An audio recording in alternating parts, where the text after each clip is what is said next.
introduce the book and get going. Hell yeah. Oh, and I made a little song, but you Oh, can't really? hear it. Oh, okay. Yeah, I'll hear it in the future. yeah. I don't even know if YouTube can hear it. I think so.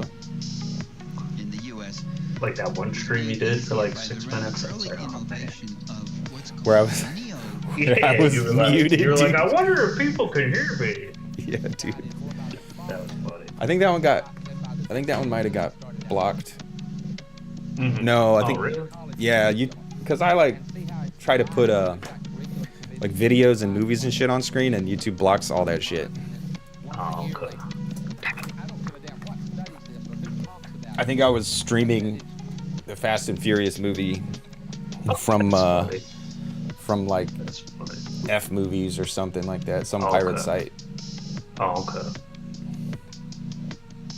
Yeah, they're dickheads about that. My buddy and I were trying to like even Zoom, like if you try to do like share screen of like a thing on Amazon or whatever, it freaks out. Yeah, dude. And even if you do like the screen capture shit, Mm-hmm. when you play back the recording, it like blacks out the fucking whatever Oh, shit. really? Like I mean, it has to me in the past. But then again, I don't know. Maybe it recognizes that I'm using pirated shit. Maybe I don't know. I don't fucking know. Yeah, I don't know. It's just like they're already rich enough. Well, But that I like don't know. everything I put up is it's not monetized and it's got the Creative Commons license. It's Yeah. like, bitch, I'm not making money off this shit. I'm literally trying to share it for free. Yeah, no, And that's they're like, true. no sharing, motherfucker. Yeah, they're like not in this. All right, dude. It's been a couple weeks, but we're back at it. Fucking Division 2. I'm fucking stoked. Hell yeah. Same.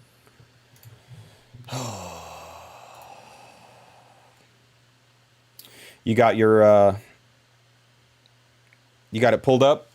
Yep. Awesome. Hold on. Okay. Wait a minute. Okay, yeah. Vision 2, Dasein and Temporality. Dasein and Temporality. Fuck it, dude. We'll jump right into it. I'll start with Okay. section 45 and then we'll go. Okay, sounds good.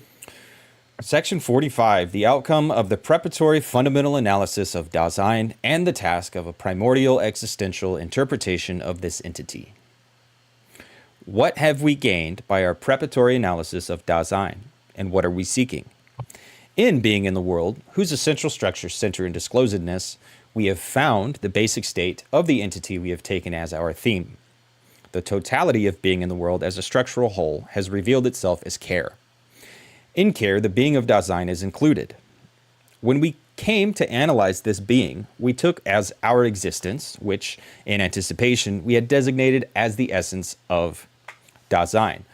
This term, existence, formally indicates that Dasein is, as an understanding potentiality for being, which, in its being, makes it issue of that being itself. In every case, I myself am the entity which is in such a manner. By working out the phenomenon of care, we have given ourselves an insight into the concrete constitution of existence. That is, an insight into its equiprimordial connection with Dasein's facticity and its falling. What we are seeking is the answer to the question about the meaning of being in general, and, prior to that, the possibility of working out in a radical manner this basic question of all ontology. But to lay bare the horizon within which something like being in general becomes intelligible is tantamount to clarifying the possibility of having any understanding of being at all, an understanding which itself belongs to the constitution of the entity called Dasein. The understanding of being, however, cannot be radically clarified as an essential element in Dasein's being, unless the entity to whose being it belongs has been interpreted primordially in itself with regard to its being. Are we entitled to the claim that in characterizing Dasein ontologically, qua care, we have given a primordial interpretation of this entity? By what criterion is the existential analytic of Dasein to be assured as regards its primordiality, or the lack of it? What indeed do we mean by the primordiality of an ontological interpretation? Ontological investigation is a possible kind of interpreting, which we have described as the working out and appropriation of an understanding. Every interpretation has its forehaving, its foresight, and its foreconception. If such an interpretation, as interpretation, becomes an explicit task for research, then the totality of these presuppositions, which we call the hermeneutical situation, needs to be clarified and made secure beforehand, both in a basic experience of the object to be disclosed and in terms of such an experience. In ontological interpretation, an entity is to be laid bare with regard to its own state of being. Such an interpretation obliges us first to give a phenomenal characterization of the entity we have taken as our theme, and thus to bring it into the scope of our forehaving, with which all the subsequent steps of our analysis are to conform. But at the same time, these steps need to be guided by whatever foresight is possible as to the kind of being which the entity may possess. Our forehaving and our foresight will then give us at the same time a sketch of that way of conceiving, or foreconception, to the level of which all structures of being are to be raised.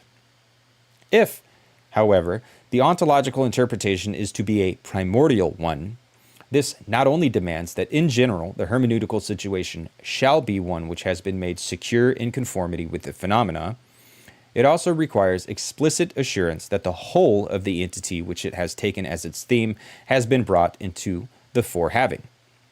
Similarly, it is not enough just to make a first sketch of the being of this entity, even if our sketch is grounded in the phenomena. If we are to have a foresight of being, we must see it in such a way as not to miss the unity of those structural items which belong to it and are possible. Only then can the question of the meaning of the unity which belongs to the whole entity's totality of being be formulated and answered with any phenomenal assurance. Has the existential analysis of Dasein, which we have carried out, arisen from such a hermeneutical situation as will guarantee the primordiality which fundamental ontology demands? Can we progress from the result we have obtained, that the being of Dasein is care, to the question of the primordial unity of the structural whole? What is the status of the foresight by which our ontological procedure has hitherto been guided?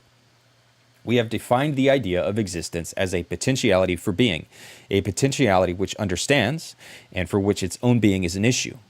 But this potentiality for being, as one which is in each case mine, is free either for authenticity or for inauthenticity, or for a mode in which neither of these has been differentiated.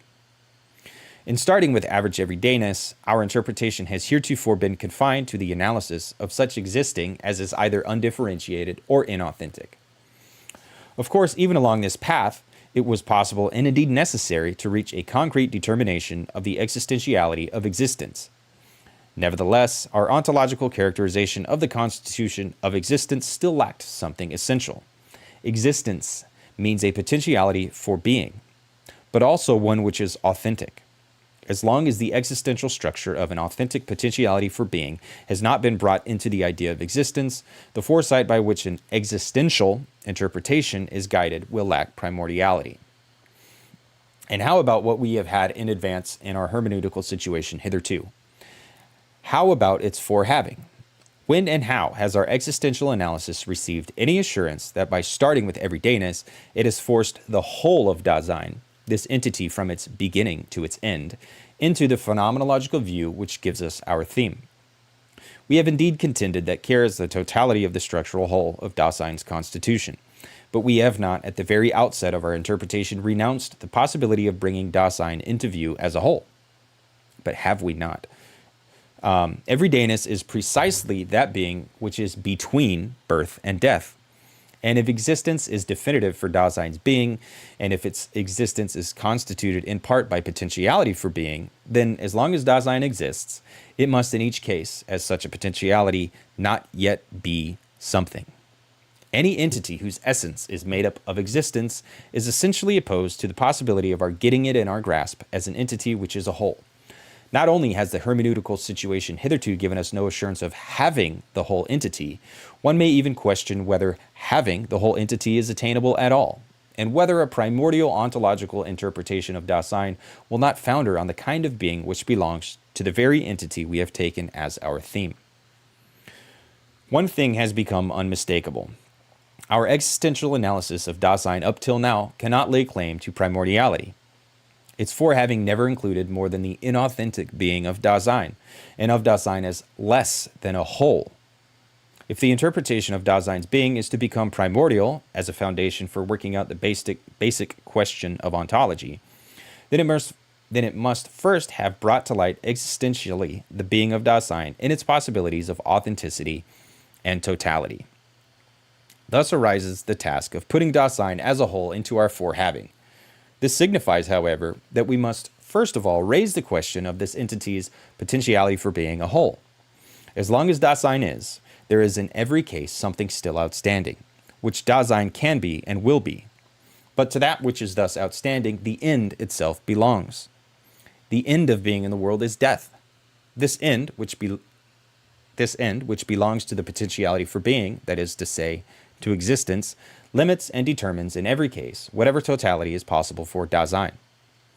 If, however, Dasein's being at an end in death, and therewith its being a whole, are to be included in the discussion of its possibly being a whole, and if this is to be done in a way which is appropriate to the phenomenon, then we must have obtained an ontologically adequate conception of death, that is to say, an existential conception of it. But as something of the character of Dasein, death is only an existential, being towards death. The existential structure of such being proves to be the ontologically constitutive state of Dasein's potentiality for being a whole. Thus, the whole existing Dasein allows itself to be brought into our existential forehaving. But can Dasein also exist authentically as a whole? How is the authenticity of existence to be determined at all, if not with regard to authentic existing?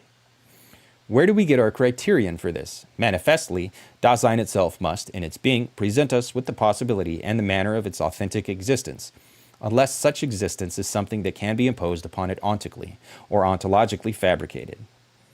But an authentic potentiality for being is attested by the conscience, and conscience, as a phenomenon of Dasein, demands, like death, a genuinely existential interpretation. Such an interpretation leads to the insight that Dasein has an authentic potentiality for being in that it wants to have a conscience. But this is an existential possibility which tends, from the very meaning of its being, to be made definite in an existential way by being towards death. By pointing out that Dasein has an authentic potentiality for being a whole, the existential analytic acquires assurance as to the constitution of Dasein's primordial being. But at the same time, the authentic potentiality for being a whole becomes visible as a mode of care, and therewith the phenomenally adequate ground for a primordial interpretation of the meaning of Dasein's being has also been assured. But the primordial ontological basis for Dasein's existentiality is temporality. In terms of temporality, the articulated structural totality of Dasein's being as care first becomes existentially intelligible. The interpretation of the meaning of Dasein's being cannot stop within this demonstration. The existential temporal analysis of this entity needs to be confirmed concretely. We must go back and lay bare in their temporal meaning the ontological structures of Dasein, which we have previously obtained. Everydayness reveals itself as a mode of temporality. But by thus recapitulating our preparatory fundamental analysis of Dasein, we will at the same time make the phenomenon of temporality itself more transparent. In terms of temporality, it then becomes intelligible why Dasein is, and can be, historical in the basis of its being, and why, as historical, it can develop historiology. If temporality makes up the primordial meaning of Dasein's being, and if moreover this entity is one for which in its being this very being is an issue, then care must use time, and therefore must reckon with time. Time reckoning is developed by Dasein's temporality. The time which is experienced in such reckoning is that phenomenal aspect of temporality which is closest to us. Out of it arises the ordinary everyday understanding of time, and this understanding evolves into the traditional conception of time. By casting light on the source of the time in which entities within the world are encountered, time as within timeness, we shall make manifest an essential possibility of the temporalizing of temporality. Therewith, the understanding prepares itself for an even more primordial temporalizing of temporality. In this is grounded that understanding of being which is constitutive for the being of Dasein. Within the horizon of time, the projection of a meaning of being in general can be accomplished. Thus, the investigation comprised in the division which lies before us will now traverse the following stages. Dasein's possibility of being a whole and being towards death, in Chapter 1. Dasein's attestation of an authentic potentiality for being and resoluteness, Chapter 2. Dasein's authentic potentiality for being a whole, and temporality is the ontological meaning of care, Chapter 3. Temporality and everydayness in Chapter 4. Temporality and historicality in Chapter 5. And temporality and within timeness as the source of the ordinary conception of time in Chapter 6.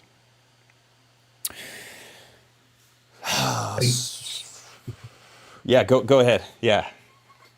I like that he's just literally telling you still like what we talked about, where we're going, how he's going to take us there, and what to expect, and like why he's revisiting some aspects. It's very like there's no sleight of hand going on, is what I like. Yeah. He maps, he draws a map, and then he takes you for a walk. And I like it a lot. It I was gonna say, oops, sorry. it adds to the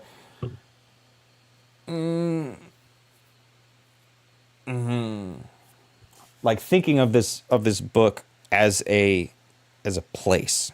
It has been really cool. Like I've been thinking about like moving through the book, the directionality and the there-ness of this book itself. And he is really good at like drawing the map and then like taking you down these winding roads. Mm-hmm. And I noticed like in Vine it has the footnote where he talks about Kierkegaard, and he even brings up Hegel. So I noticed that he is throwing, because we talked about this before, like some references, because I think some of these it's like you can't get away with the fact that he's engaging with concepts that aren't necessarily like his, but he's like owning them in a new way when he's laying out that like hermeneutics about Dasein. Yeah, he's doing a really cool like dunking on some things and recontextualizing some things and taking things further than they went before. And I hate to keep bringing it up, but in History Concept of Time, he really does like show you even more of like this. He tells you what he's doing in the book, but in History of the Concept of Time, he's like, I'm doing all this, I'm taking from all these thinkers, and I think he doesn't say I think it's all bullshit, but he kind of does say I think it's all bullshit. Yeah. But he also he shows you like I'm rescuing some of these ideas and I'm synthesizing a lot of these ideas, and this is where I'm taking them from, and then he even explains why he's doing it, and it's really cool. Yeah. That's what I like. He's not pulling any like punches in a way. Like he's literally laying it out. Yeah. I don't know. I'm just excited for Division 2 from this because, as Dave said, you don't really hear a lot about Division 2 by like Dreyfus. Like I know he does have a course on it, but I've never heard anybody like bring it up. And most of the commentaries are on Division 1. And like he said, they just forget the fact that it's setting up Division 2. Yeah, man. And it is weird because like in the first part of Division 2, he kind of does cover a lot of the same shit, but he like just summarizes it real quick, and then he's like, and I did all that so I could get to where we are now, and where we are now is like the real fucking departure point. Yep. Like it really is like, yeah, Division 1 was all just prep for Division 2. And I'm sure Division 2 would have been prep for what came next had he actually been able to write it. Oh yeah. That was the one interesting thing about the Dugan book, because he talked a little bit about temporality and Heidegger's like evolution, and then what he kind of abandoned from being in time, but then what he kept. And it's like I can kind of see like where he may have been trying to go with it, but then he like stopped. But without reading Division 2, it's just, you kind of got to take his word for it. That's the only thing I didn't like. Yeah, man. So I'm Well, just excited to dive in. the cool part about that is that we're fucking reading Division 2. That's true. It's That's true. I can take over this section if you want. yeah, that's great. Okay. All right. Daseins possibility of being a whole and being towards death. 46. The seeming impossibility of getting Daseins being a whole into our grasp ontologically and determining its character. The inadequacy of the hermeneutical situation from which the preceding analysis of Dasein has arisen must be surmounted. It is necessary for us to bring the whole Dasein into our forehaving. We must accordingly ask whether this entity, as something existing, can ever become accessible in its being a whole. In Dasein's very state of being, there are important reasons which seem to speak against the possibility of having it presented in the manner required.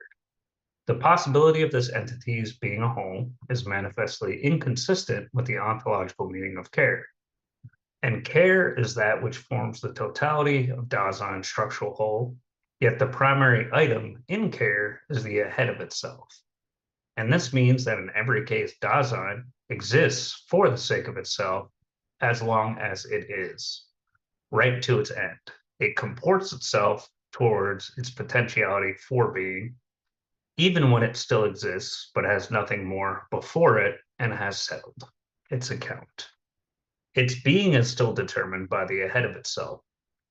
Hopelessness, for instance, does not tear Dasein away from its possibilities, but is only one of its own modes of being towards these possibilities. Even when one is without illusions and is ready for anything, here too the ahead of itself lies hidden. The ahead of itself, as an item in the structure of care, tells us unambiguously that in Dasein there is always something still outstanding, which, as a potentiality for being for Dasein itself, has not yet become actual.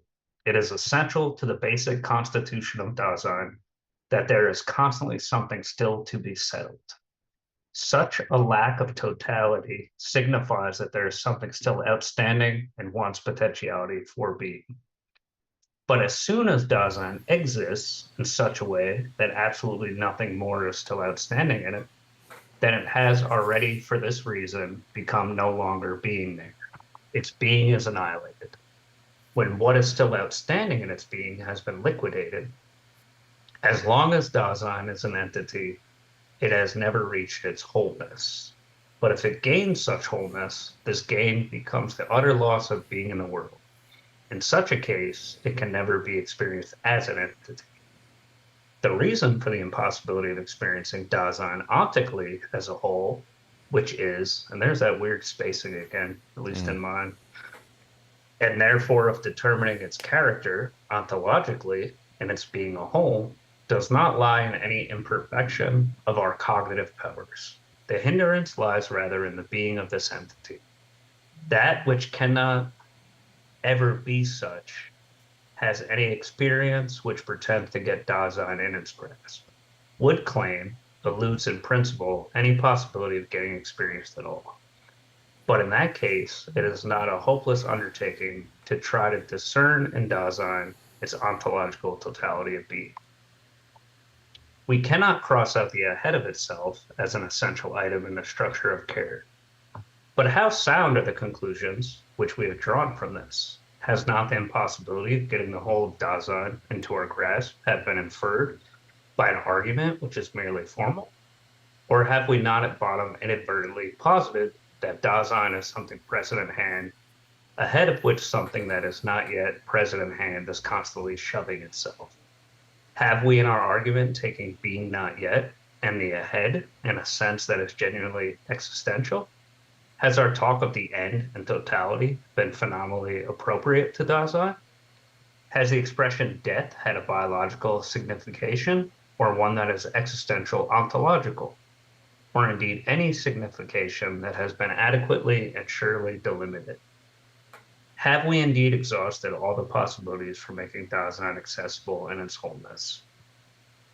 We must answer these questions before the problem of Dasein's totality can be dismissed as nugatory.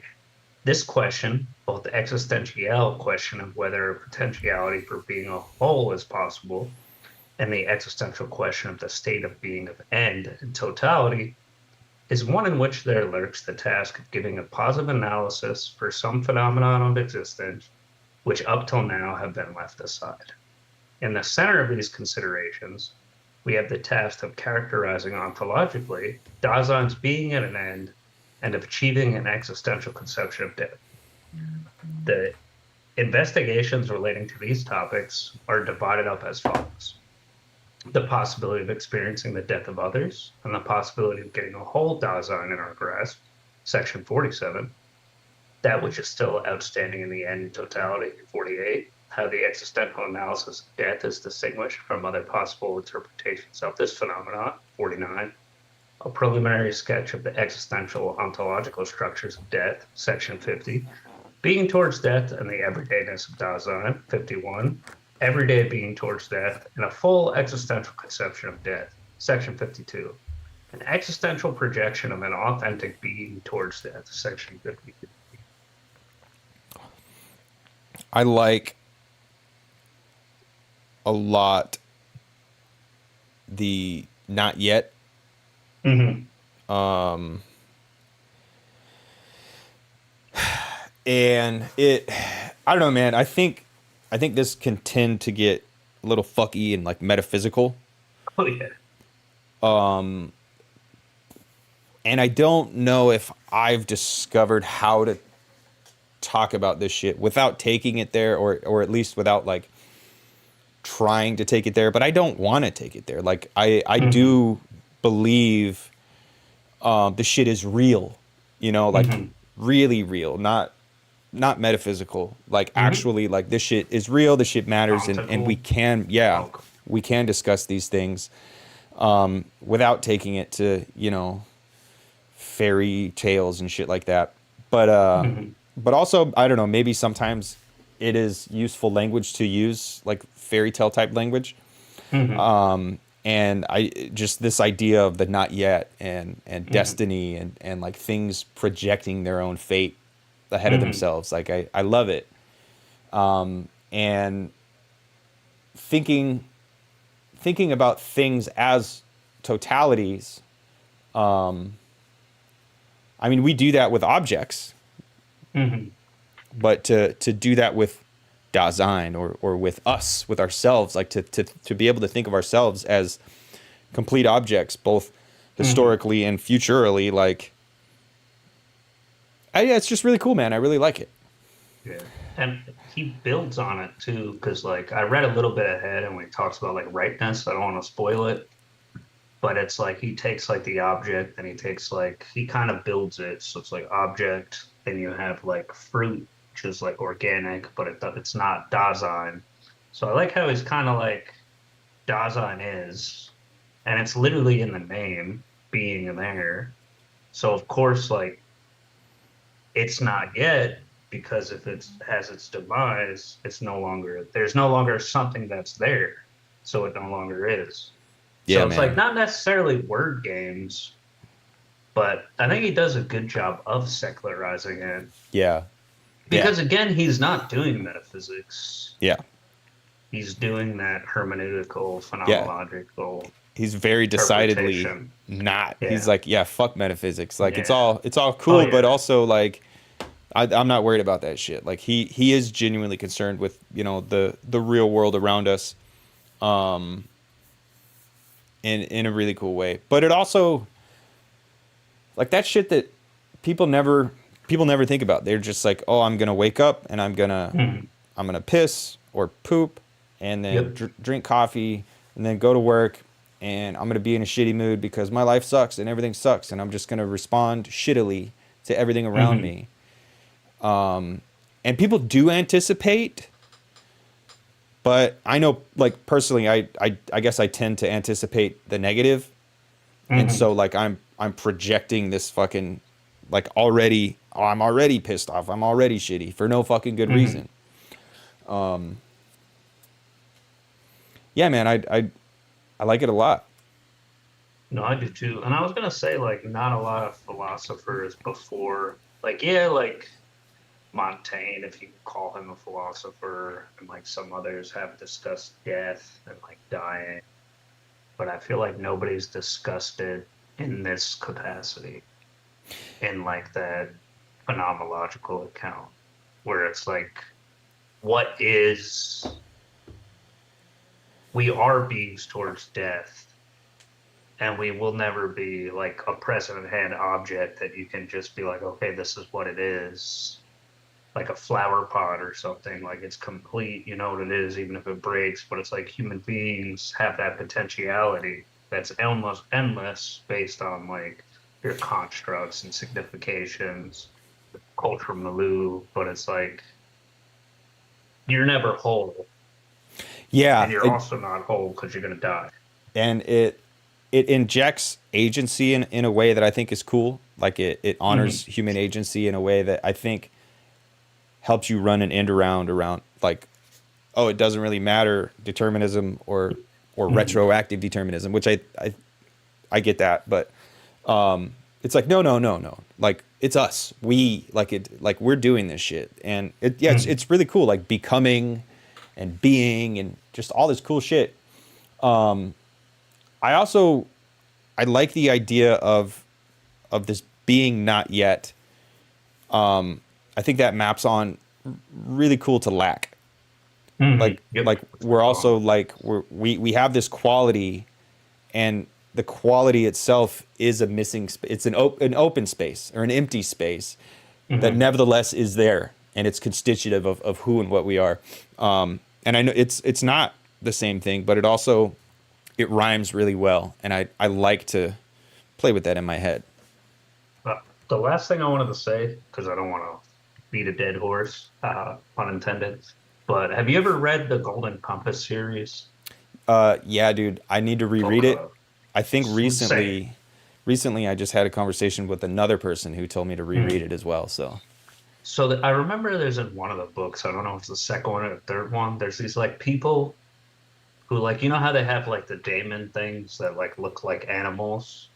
So it's like there's these people who literally like have a shadow that follows them everywhere, and it's their death. And they like make friends with it, and it's like their pal, and they like play games with it, and they walk around and eat and bathe and all this shit. And it's like I kind of feel like Heidegger is kind of saying the same thing in a sense, like you're carrying it with you, that lack, because that like it's always there, even though it's not there yet. That not yet is still there in the sense that it's not, and it may sound like funny language games, but it's true if that yeah, makes sense. yeah. That So that's how I'm picturing it, kind of. I've I don't been know if Philip K. Dick was a Heideggerian, but I yeah, dude, I not fucking Philip K. Dick, Philip Pullman. But I yeah. I've been thinking about that a lot over the past few Mhm. months, I guess. Like a lot of the shit that I say, trying to relate my experience with the text sounds like just Mhm. dumb word salad, and it sounds dumb, Yeah, and oh, I'm a cool stoner who wants to just be like, yeah, yeah, man, it's all love. But no, like it fucking makes yeah, sense, dude. Like I yeah. No, it does. It does. That's why the hippies latched onto this shit. yeah. I mean, I don't know. I'm sure they probably read like downstream interpretations. Mhm.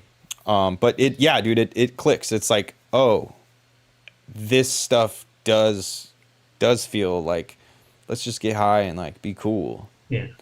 And I mean, sure, let's do that. Walk the fucking Black Forest Yeah, stoned on dude. edibles. Yeah. You don't need your cell phone, man. Yeah, for sure. 47, the possibility of experiencing the death of others and the possibility of getting a whole Dasein into our grasp. When Dasein reaches its wholeness in death, it simultaneously loses the being of its there by its transition to no longer Dasein. It gets lifted right out of the possibility of experiencing this transition and of understanding it as something experienced. Surely this sort of thing is denied, don't call me Shirley, to any particular Dasein in relation to itself, but this makes the death of others more impressive. In this way, termination of Dasein becomes objectively accessible. Dasein can thus gain an experience of death, all the more so because Dasein is essentially being with others. In that case, the fact that death has been thus objectively given must make possible an ontological delimitation of Dasein's totality. Thus, from the kind of being which Dasein possesses, as being with one another, we might draw the fairly obvious information that when the Dasein of others has come to an end, it might be chosen as a substitute theme for our analysis of Dasein's totality. But does this lead us to our pointed goal? Even the Dasein of others, when it has reached its wholeness in death, is no longer Dasein, in the sense of being no longer in the world. Does not dying mean going out of the world and losing one's being in the world? Yet when someone has died, his being no longer in the world, if we understand it in an extreme way, is still a being, but in the sense of the being just present at hand, and no more of a corporeal thing, which we encounter. In the dying of the other, we can experience that remarkable phenomenon of being, which may be defined as the changeover of an entity from Dasein's kind of being or life to no longer Dasein. The end of the entity, qua Dasein, is the beginning of the same entity, qua something present in hand. However, in this way of interpreting the changeover from Dasein to being just present in hand and no more, the phenomenal content is missed. Insomuch as the entity which still remains, we are not presented with a mere corporeal thing. From a theoretical point of view, even the corpse which is present in hand is still a possible object for the student of pathological anatomy, whose understanding tends to be oriented to the idea of life. This something which is just present in hand and no more is more than a lifeless material thing. In it, we encounter something unalive which has lost its life. And is that where Heidegger is saying that unaliveness is being in a sense, but it's not Dasein because it's not the same type of being? Yeah, I mean, he also kind of he does that with entities in the world that aren't Dasein. Yeah. And yeah, it's definitely the same thing. Like having that, the corpse. I mean, you could even extend it to like memories are things that are essentially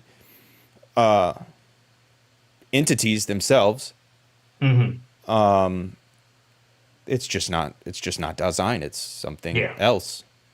But it's very much not just a fucking rock. And I think even Heidegger would even say a rock isn't just a rock. A rock is also an entity in the world, and it has its own kind of being. It's just not our kind of being. And that's where I think Dugan was interesting to me because he talks about how Heidegger went from like SEIN to SEYN. And he was saying that SEYN is like nothing in the sense that like being, like capital B being, is not necessarily a thing, but it still is. But it's nothing in the sense that like it's not is. Again, it sounds like a word salad. But when I was reading this unalive part, it made me feel like the seeds of SEYN being were kind of germinating in 1929 Heidegger. I feel like, even if he didn't know it, or maybe I'm just reading into it from that. Yeah, I mean, I definitely think it tracks. And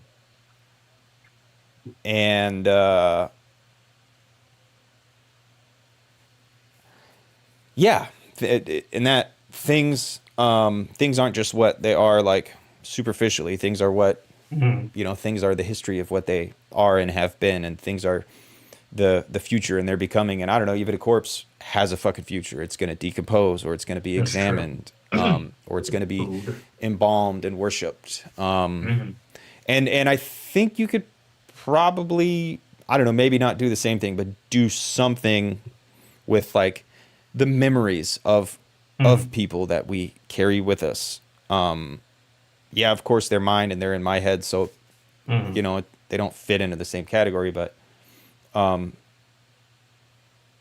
they're still how I've known another person. Like I never actually knew another person. I only always knew my own perception of them, and so those memories, Conception. yeah, those memories are real, and they are that person, and they're going to continue to live on with me as long as I live, and then they're going to continue to live on with people that know me, that heard me tell stories of these other people. But it's not Dasein. It's not Dasein, but it's still a type of something, and yeah, it's not. Maybe it's a type of becoming, or maybe it's a type of non being, or I don't know. Heidegger does it. He just calls everything entities. He's like, yeah, entities within the world, and it's like, okay. I mean, it's weird to say that, but if that's the word you use for it, yeah, I'll allow like it. If you said like to people that like your great grandpa is an entity within the world, that look at you like you have two heads. They'll be like, what machine is he hooked up to? But no, I was even thinking that, or like even like historical figures like George Washington. Like he's still very much alive. Isaac Newton, Hitler, like all these people. Yeah.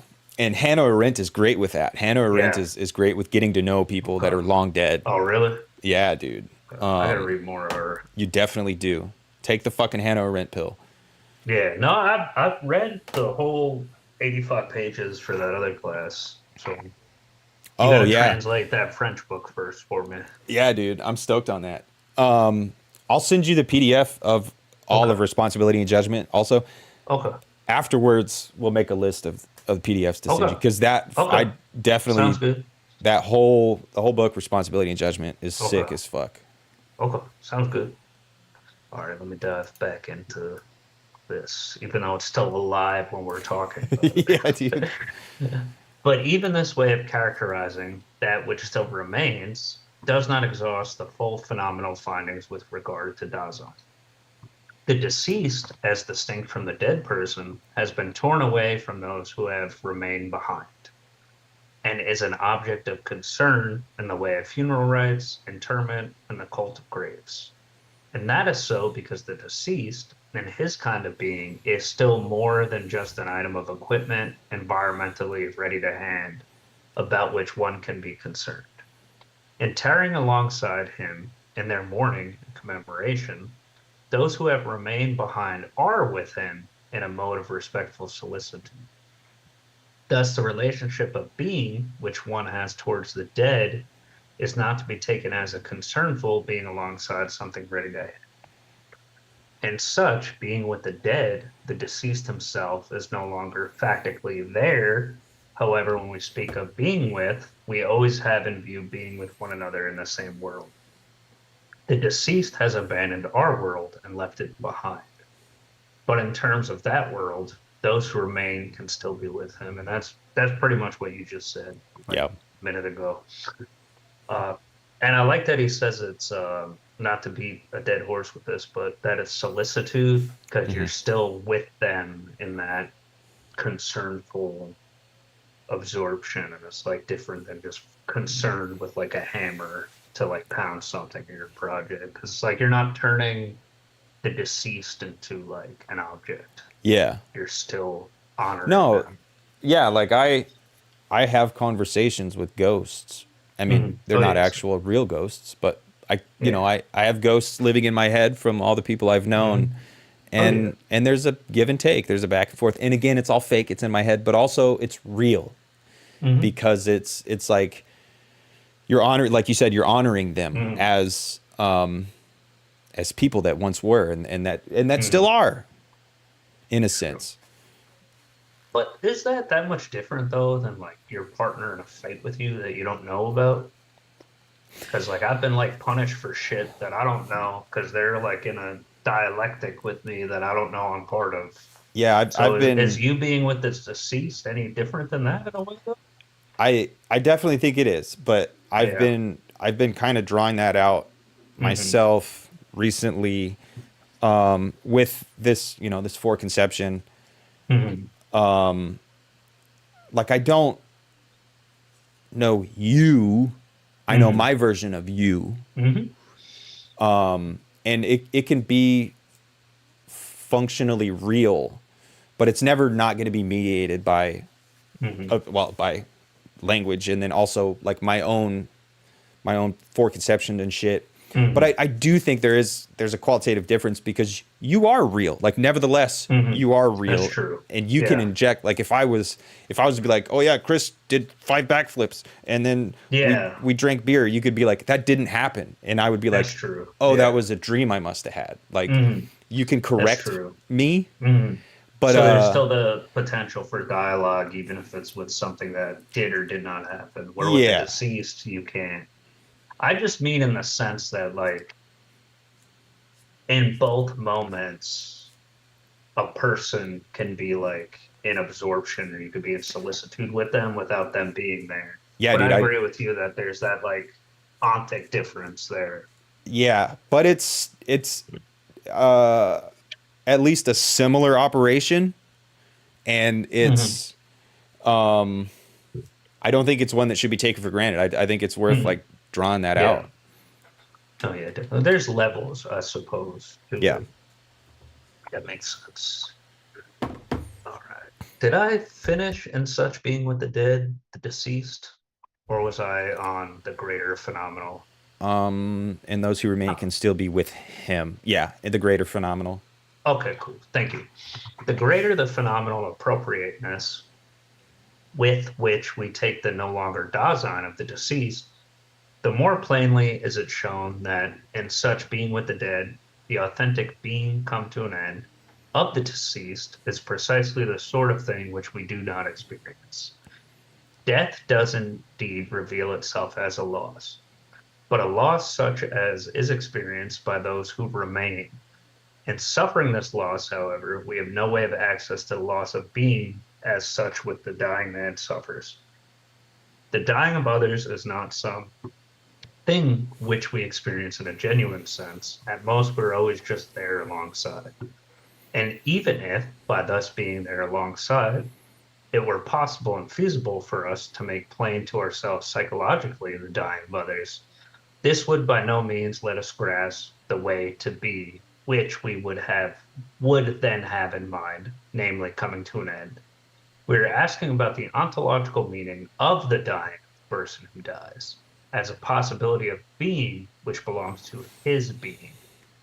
We are not asking about the way in which the deceased has Dasein with or is still a Dasein with those who are left behind. If death as experienced in others is what we are enjoined to take as the theme for our analysis of Dazak's end and totality, this cannot give us either ontically or ontologically what it presumes to give. But above all, the suggestion that dying of others is a substitute theme for the ontological analysis of Dazak's totality and the settling of its account rests on a presupposition which demonstrably fails altogether to recognize Dazai's kind of being. That this is what one presupposes when one is of the opinion that any Dasein may be substituted for another at random, so that what cannot be experienced in one's own Dasein is acceptable, accessible in that of a stranger. But is this presupposition actually so baseless? I like that question. Indisputably, yeah. He has a lot of those rhetorical, Yeah. like just wait for the Yep. pocket sand. Indisputably, the fact that Dasein can be represented by another belongs to its possibilities of being in being with one another in the world. In everyday concern, constant and manifold use is made of such representability. Whenever we go anywhere or have anything to contribute, we can be represented by someone within the range of that environment with which we are most closely concerned. The great multiplicity of ways of being in the world in which one person can be represented by another not only extends to the more refined modes of publicly being with one another, but is likewise germane to those possibilities of concern which are restricted within definite ranges and which are cut to the measure of one's occupation, one's social status, or one's age. But the very meaning of such representation is such that it is always a representation in something, that is to say, in concerning oneself, with something. But proximately, and for the most part, everyday Dasein understands itself in terms of that which it is customarily concerned.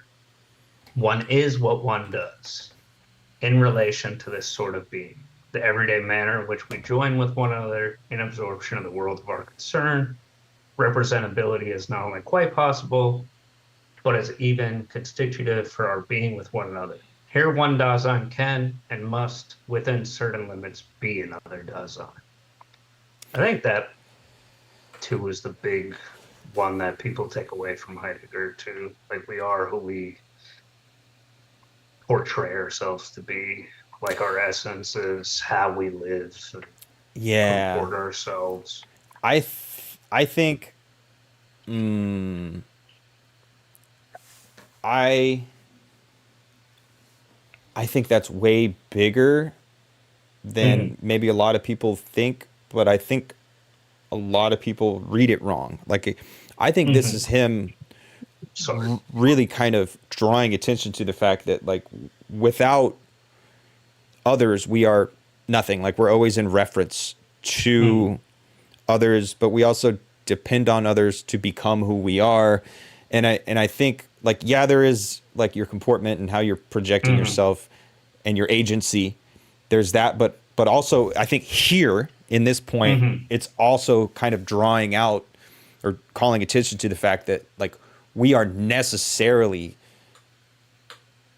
like in reference to and in communion with Oh, yeah. others. Like And he set that up earlier too, in yeah, it where he was saying that. So no, I agree. I didn't mean to cut you off. I'm sorry. yeah. I think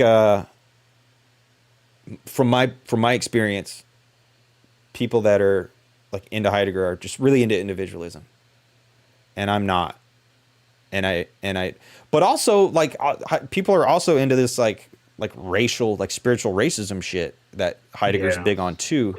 And so I just Oh think it yeah. like I think it's weird and I think it's been incoherent. I think largely publicly it's just an incoherent like let's get high, let's be cool, you know, Hmm. like ooh yeah, spiritual hippie shit. I'm authentic. You're not. Yeah, And yeah. Like the they. it's been the they. You are the they, though. That's the thing. Yeah. But No, you can I agree with authentically be that. that. You can authentically be there, or you can, you know, inauthentically be absorbed and fucking Mm-hmm. like I don't know, man. I just reading Mm-hmm. reading Division One and then listening to Division Two twice, like it's just like, oh Mm-hmm. shit. Like Yeah. some things are finally clicking. Yeah. But also No, probably not. I probably no, I think you're onto it though, because it's like he mentioned earlier in it too. I forget what the exact wording it is, but it was basically like I think it was in the thing right before this at the start when he was basically talking about how like we don't exist in a vacuum. yeah. Like even if you're like, oh, I'm fucking gonna go live in the woods or be in a barrel masturbating, Diogenes, it's Fuck like yeah, dude. you're still doing that because you know what a dog is. Yeah. You know how people in Athens will respond to you. Yeah. And here he says, cut to the measure of one's occupation, one's social status, one's age. In Korea, I'm a year older than I am now. Mm, They just give you one when you're born. So it's like based on where my Dazan is, all that's different. yeah. My social status is different. Like if I went back in time and they saw like how much access I had to the color purple, they would think I was a fucking king. Yeah. So it's like we only know how to comport ourselves in those ways because of the social scripts. Yeah. And I think that's they leave out that part.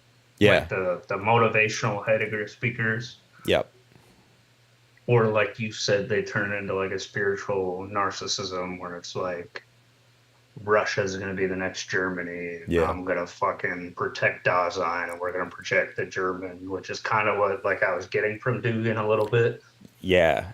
And it's interesting, but I'm like, okay, so you're just taking it the full opposite. Like And there's no mean like yeah. middle ground. As fun as it is to joke about Dugan, and I think as important as he is to Mhm. read, he is definitely a fucking Oh yeah. asshole. Like Yeah. Oh yeah. He wants to be what Heidegger was with Hitler in for a way sure. is how I'm reading him. For sure.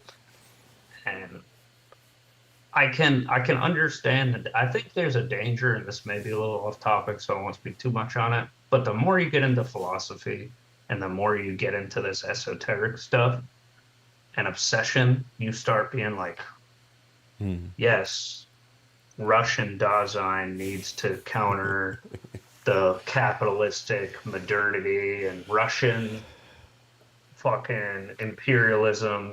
We're just doing what they're doing. So we have a multi-pillar. And I bought the fourth political theory just to see how he does it because I'm curious. But it's like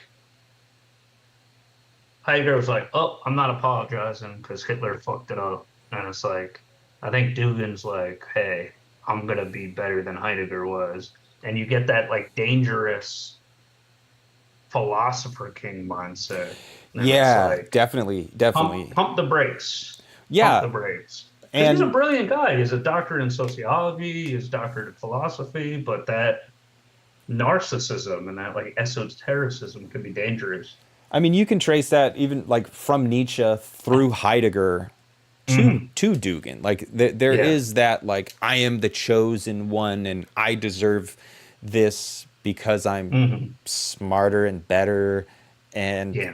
like you can definitely trace that line. Raskolnikov Yeah. and fucking brother or not brothers, crime and punishment. Like that's all it is, rational egoism. Yeah. Because like I was like that when I was like 19 or whatever. I didn't know how to talk to girls. Not saying I do now, but it's like, oh, they're stupid. Like that kid who's like, name 10 books. Yeah. And I'm like, you're only doing that because you don't know how to talk to Yeah. normal people. So it's like, what led you doing to get so much into philosophy? Probably a lack of social confidence or this or that, or just but yeah, Well, I guess Jordan Peterson was right, and we need yeah, compulsory yeah, marriage, I yeah. guess. Oh God. Okay. No. On that note, yeah, no, No, that that but good. okay, but no. One more thing. Mm-hmm. That is like people discounting the importance of seemingly unimportant social interactions Mm-hmm. and social relationships. And I just think like when you throw that shit out, Mm-hmm. you open yourself up for this like I am the most smartest motherfucker in the world. I'm fucking what's his name? The big head guy with the no bitches? Oh, Andrew Tate. No, the No. meme, Oh. the no bitches meme with the dude Mega Mind. Oh, okay. Yeah, yeah. I haven't Yeah, seen it, but dude. that's funny. I was like, you talking about me? Yeah, me too. No. But yeah, dude, even dumb bullshit like just having Mm, conversation about memes can mm, probably save somebody from going down this like that's true. maniacal fucking path. And it's not just with, I think the problem is though, if you take Heidegger at his word, it does open the door to fascism a Hmm. little bit because you're like, we need to save being and Dasein and like bring it to this like almost spiritual crusade. So it's like you just gotta like not completely fall for the because Heidegger was famous for like breaking his students' minds and like the breakdowns and all this. And I feel like he's a little bit trying to play that game a little bit. Like him sending Hannah around a nice letter first, like, oh hey, doing a great job in my class, and then he's banging her 2 weeks later. So it's like he knows what he's doing, is what I'm saying. Yeah, he's a sneaky Yeah. fucker. Yeah. And I mean, I have my own opinions Hmm. on like where he went wrong, Hmm. but I'm probably wrong about that. Hmm. Yeah. But yeah, he's a sneaky fucker for On sure. that note, I'm gonna hit the hit real quick. I'll be right Good back. idea, me too. I don't know if you okay.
Alrighty. Oh, that's funny. He's about to talk about breakdowns anyway. Good segue. However, this possibility of representing breakdown completely if the issue is one of representing that possibility of being, which makes up Dasein's coming to an end, and which, as such, gives to its wholeness, no one can take the other dying away from him. Of course, someone can go to his death for another, but that always means to sacrifice oneself for the other in some definite affair. Such dying for can never signify that the other has thus had his death taken away, in even the slightest degree. Dying is something that every Dasein itself must take upon itself at the time. By its very essence, death is in every case mine, insofar as it is at all. And indeed, death signifies a peculiar possibility of being in which the very being of one's own Dasein is an issue. In dying, it is shown that mindness and existence are ontologically constitutive for death. Dying is not an event, it is a phenomenon to be understood existentially. And it is to be understood in a distinctive sense, which must be still more closely delimited. But if ending, as dying is constitutive for Dasein's totality, then the being of this wholeness itself must be conceived as an existential phenomenon of Dasein, which is in each case one's own. In ending, and in Dasein's being a whole, for which such ending is constitutive, there is, by its very essence, no representing. These are the facts of the case existentially. One fails to recognize this when one interposes the expedient of making the dying of others a substitute theme for the analysis of totality. So once again, the attempt to make Dasein's being a whole accessible in a way that is appropriate to the phenomenon has broken down. But our deliberations have not been negative in their outcome. They have been oriented by the phenomenon, even if only rather roughly. We have indicated that death is an existential phenomenon. Our investigation is thus forced into a purely existential orientation to the Dasein, which is in every case one's own. The only remaining possibility for the analysis of death as dying is either to form a purely existential conception of the phenomenon, or else to forego any ontological understanding of it. When we characterize the transition from Dasein to no longer Dasein as being no longer in the world, we showed further that Dasein's going out of the world, in the sense of dying, must be distinguished from the going out of the world of that which merely has life. In our terminology, the ending of anything that is alive is denoted as perishing. We can see the difference only if the kind of ending which Dasein can have is distinguished from the end of a life. Of course, dying may also be taken physiologically and biologically, but the medical concept of the exodus does not coincide with that of perishing. From the foregoing discussion of the ontological possibility of getting death into our grasp, it becomes clear at the same time that substructures of entities with another kind of being, presence at hand or life, thrust themselves to the fore unnoticed and threaten to bring confusion to the interpretation of this phenomena. Even to the first suitable way of presenting it, we can encounter this phenomenon only by seeking, for our further analysis, an ontologically adequate way of defining the phenomena which are constitutive for it, such as end and totality. 48. That which is still outstanding, the end, totality. Within the framework of this investigation, our ontological characterization of the end and totality can only be provisional. To perform this task adequately, we must not only set forth the formal structure of end in general, and of totality in general, we must likewise disentangle the structural variations which are possible for them in different realms. That is to say, deformalized variations which have been put into relationships respectively with definite kind of entities as subject matter, and which have had their character determined in terms of the being of these entities. This task, in turn, presupposes that a sufficiently unequivocal and positive interpretation shall have been given for the kind of beings which require the aggregate of entities be divided into such realms. But if we are to understand these ways of being, we need a clarified idea of being in general. The task of carrying out in an appropriate way the ontological analysis of end and totality breaks down not only because the theme is so far reaching, but because there is difficulty in principle. To master this task successfully, we must presuppose that precisely what we're seeking in this investigation, the meaning of being in general, is something which we have found already and with which we are quite familiar. In the following considerations, the variations in which we are chiefly interested are those of end and totality. These are ways in which Dasein gets a definite character ontologically, and as such, they should lead to a primordial interpretation of this entity. Keeping constantly in view the existential constitution of Dasein already set forth, you must try to decide how inappropriate to Dasein ontologically are those conceptions of end and totality which first thrust themselves to the fore, no matter how categorically indefinite they may remain. The reaction of such concepts must be developed into a positive assignment of them to their specific realms. In this way, our understanding of end and totality in their variant forms as existentialia will be strengthened, and this will guarantee the possibilities of ontological interpretation of death. But even if the analysis of Dasein's end and totality takes on so broad an orientation, this cannot mean that the existential concepts of end and totality are to be obtained by way of a deduction. On the contrary, the existential meaning of Dasein's coming to an end must be taken from Dasein itself, and we must show how such ending can constitute being a whole for the entity which exists. We may formulate in three theses the discussion of death up to this point. One, there belongs to Dasein as long as it is a not yet, which it will be, that which is constantly still outstanding. Two, the coming to its end of what is not yet at an end, in which what is still outstanding is liquidated as regards its being, has the character of no longer Dasein. Three, coming to an end implies a mode of being in which the particular Dasein simply cannot be represented by someone else. In Dasein, there is undeniably a constant lack of totality, which finds an end with death. This not yet belongs to Dasein as long as it is. This is how things stand phenomenally. Is this to be interpreted as a still outstanding? With relation to what entities do we talk about that which is still outstanding? When we use this expression, we have in view that which indeed belongs to an entity, but is still missing. Outstanding as a way of being missing is granted upon a belonging to. For instance, the remainder yet to be received when a debt is to be balanced is still outstanding. That which is still outstanding is not yet at one's disposal. When the debt gets paid off, that which is still outstanding gets liquidated. This signifies that the money comes in, or in other words, that the remainder comes successfully along.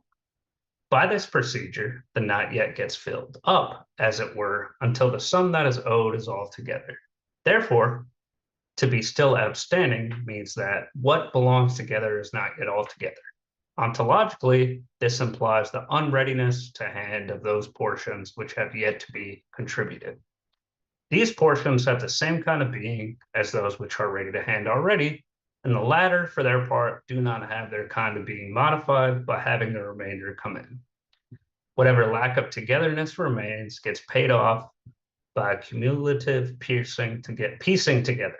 Entities for which anything is still outstanding have the kind of being of something ready to hand. The togetherness is characterized as a sum, and so is that lack of togetherness which is founded upon it.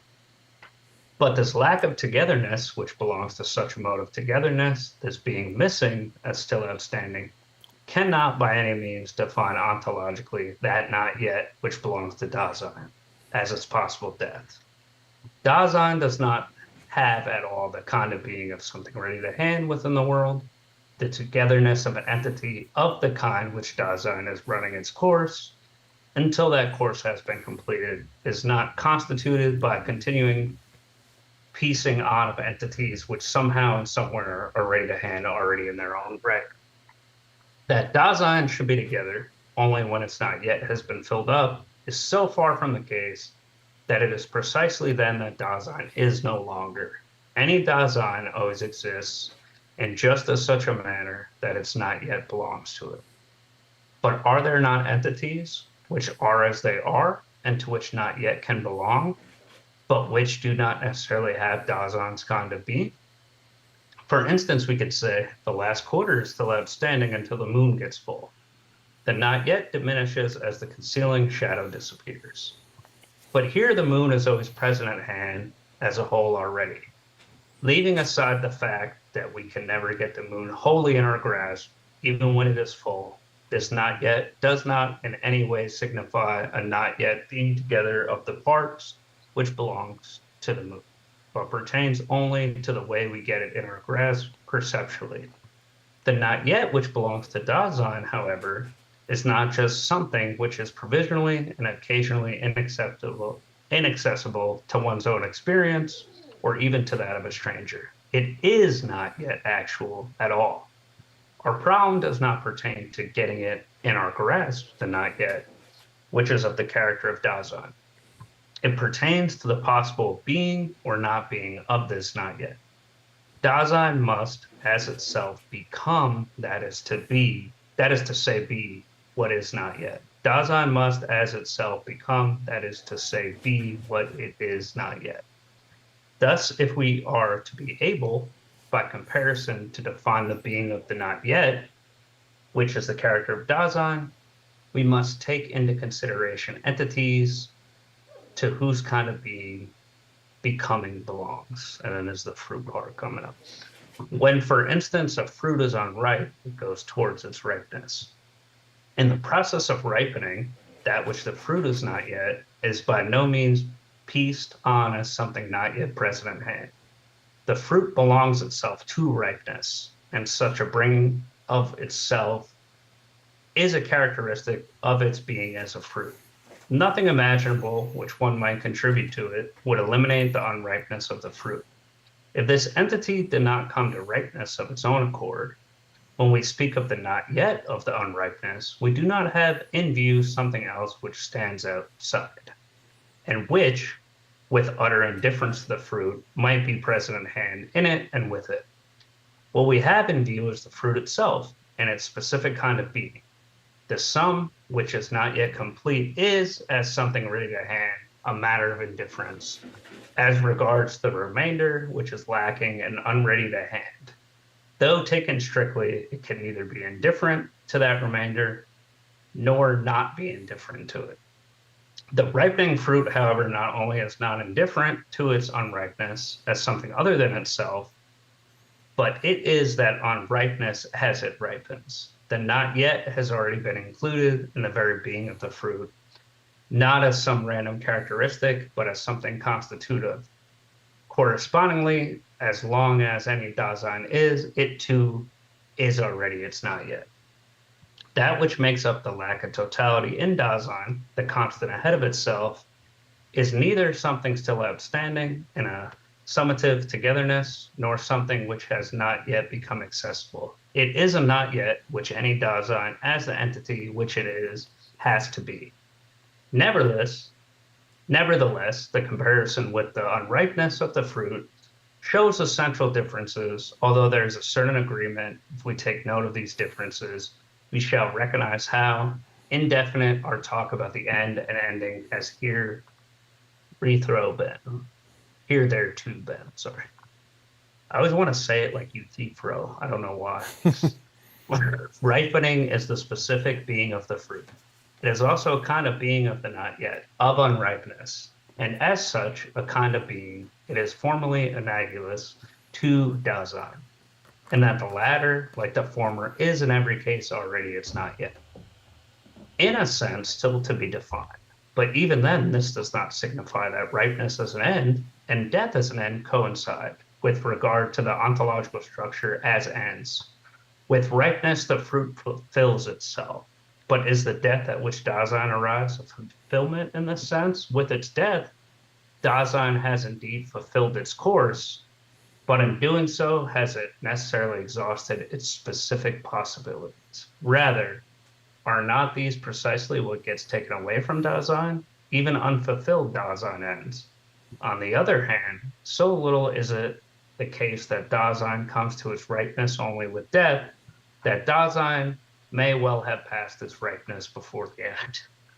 For the most part, Dasein ends in unfulfillment or else by having disintegrated and been used up. Ending does not necessarily mean fulfilling oneself. It thus becomes more urgent to ask in what sense, if any, death must be conceived as the ending of Dasein. I think this example, too, is like stereotypical philosophy for me. Kind of like just like, let's take a debt and then fruit and talk about that. And I think that's maybe where like some of the more like Sam Harris type people and Dawkins get a little annoyed. But it still makes sense to me. And he's comparing like types of not yets. Yeah, Or, I think it's super illustrative. I mean, like the idea that I don't know, my drink. Like when I purchase my drink, I'm purchasing the empty bottle as well as the liquid that fills it up. That's a stupid example, and it doesn't get at what I'm trying to say. But yeah, that like the idea of like things existing like historically and futurally at the same time. Like, yes, this thing is what it is, but also like within this thing is contained, like my mouse here, like within my mouse is contained, you know, the state that it'll be in 20 years when it's sitting in some dump in Africa. Like that's just as much like that's just as much a part of the thing as how I'm currently phenomenally perceiving it right now. And yeah, I think debt kind of gets at some part of that, and I think the ripeness also gets at some part of that. But the distinction to be drawn, and then the distinction between Dasein and all other entities within the world, it's probably really difficult to like really nail it down. But agency plays a part. Our own awareness of temporality plays a part, and I mean it's through that we have care and agency and but again it also rubs up against like the unconscious and language itself, and the fact that like we are comprised of like we're us, but also we're made up of everything that isn't us as well.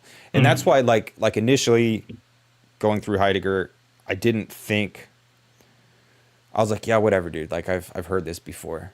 And it was like, whatever. But then like actually really seriously going through it, it's like, oh no, like he is saying something. He's at least doing a synthesis, if not like coming up with shit that just no one else bothered to write down. I'm sure other people came across the fucking further. Yeah. But he really is trying to nail down our situation, because like people go out of control, the world's out of control, the world's on fire. He's writing at the time of the world wars, like so much shit is going on, and he's like, hey man, we gotta like slow down a little bit. And what's the best way to slow down? Like let's figure out where the fuck we even are in the first place. And 100%. And it's dope, dude. I love it. That's what Zizek said about Lenin, I think, where he was saying like, what was he doing when like the fucking world was crumbling? He was like reading Hegel, and like studying that. So Zizek was like, I'm gonna write a book about Hegel. Fuck it, and like quantum physics, because like shit's fucked up, and I want to figure out why. No, I agree. I was thinking a lot too about like telos. Yeah, like an dude, don't get me started, dude. Don't get me started. And it's like, the moon in the first instance was just like, well, it's already that present in hand, so it's not necessarily like our conception of it being in that certain like fall or waning, and that is different. So it's not the same thing as like the not yet, as like a an actual experience. And then the fruit ripening, it's like the fruit has within it, like Mhm. the acorn becoming the oak tree. Yeah, yeah. And it's like we have it within us to become an oak tree in the sense that it's Hmm. like we're going to die, we're going to become unripe, but we don't have that, like, we're not present at hand like a piece of fruit. Or like in the we can be like if you just look at us like biologically, like Dawkins and other people, selfish gene, we're just here to propagate. Okay, fine, take that. Then we're the fruit. But I think Heidegger is just saying like we also have that, like you said, agency and care. Yeah, and there's soft bits Yeah. that get fucky and get hard to nail Mm-hmm. down, and uh, and that's what it's all about, man. Like, Mm-hmm. and it's really cool that Heidegger is doing this thing where he's like very scientific, but Mm-hmm. he's like, yeah, and Throwing. then sometimes shit's just soft and squishy and a little fucky, Yeah. and it is what it is. Brown spots, but I'm gonna eat it anyway. Yeah. Yeah, no, that's true. I like that because this is where I stopped when I was reading it yesterday, and I was like, I was kind of tired, and I was like, I think I get where it's at, but I was like, I'm looking forward to discussing it to I like see it. because Yeah. It does. There's a lot of like retroactive determinism here, hmm and things becoming like being as becoming, hmm and things things containing or things projecting their own fate, and that's not just words, like hmm having the shared reference that we can go back and forth, like yes, that is what's going on here, even though maybe to the outsiders they might be like, oh, they're just stupid dudes masturbated. talking Yeah, about, yeah, but no, yeah, like the fact that the potentiality for being and the potentiality for being a hmm whole, like, oh yeah, I get it, like Well, that's meaningful, and there's so much contained within that one phrase.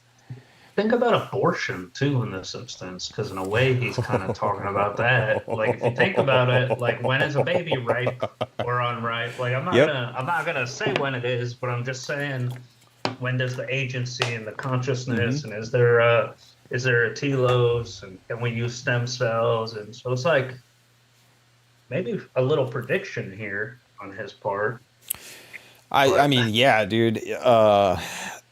Well, and it's at the time he was writing, modernity was really like kind oh of yeah. coming into full effect, and speed and Mm, technology and extension and all these things were just kind of true. maybe even hitting, the zenith. Maybe not. I don't know. Maybe Mm, shit got bad. I don't know. But like there was a crescendo of conditions at the time when he was writing this. kind of like now. Well, and that's the thing. Yeah. Like it. I'm sure in his mind, he was living in a pivotal moment when in reality, from our perspective, like he was just living in background for the pivotal Yeah. moment we find ourselves Yeah. in right now. Yeah. Honestly.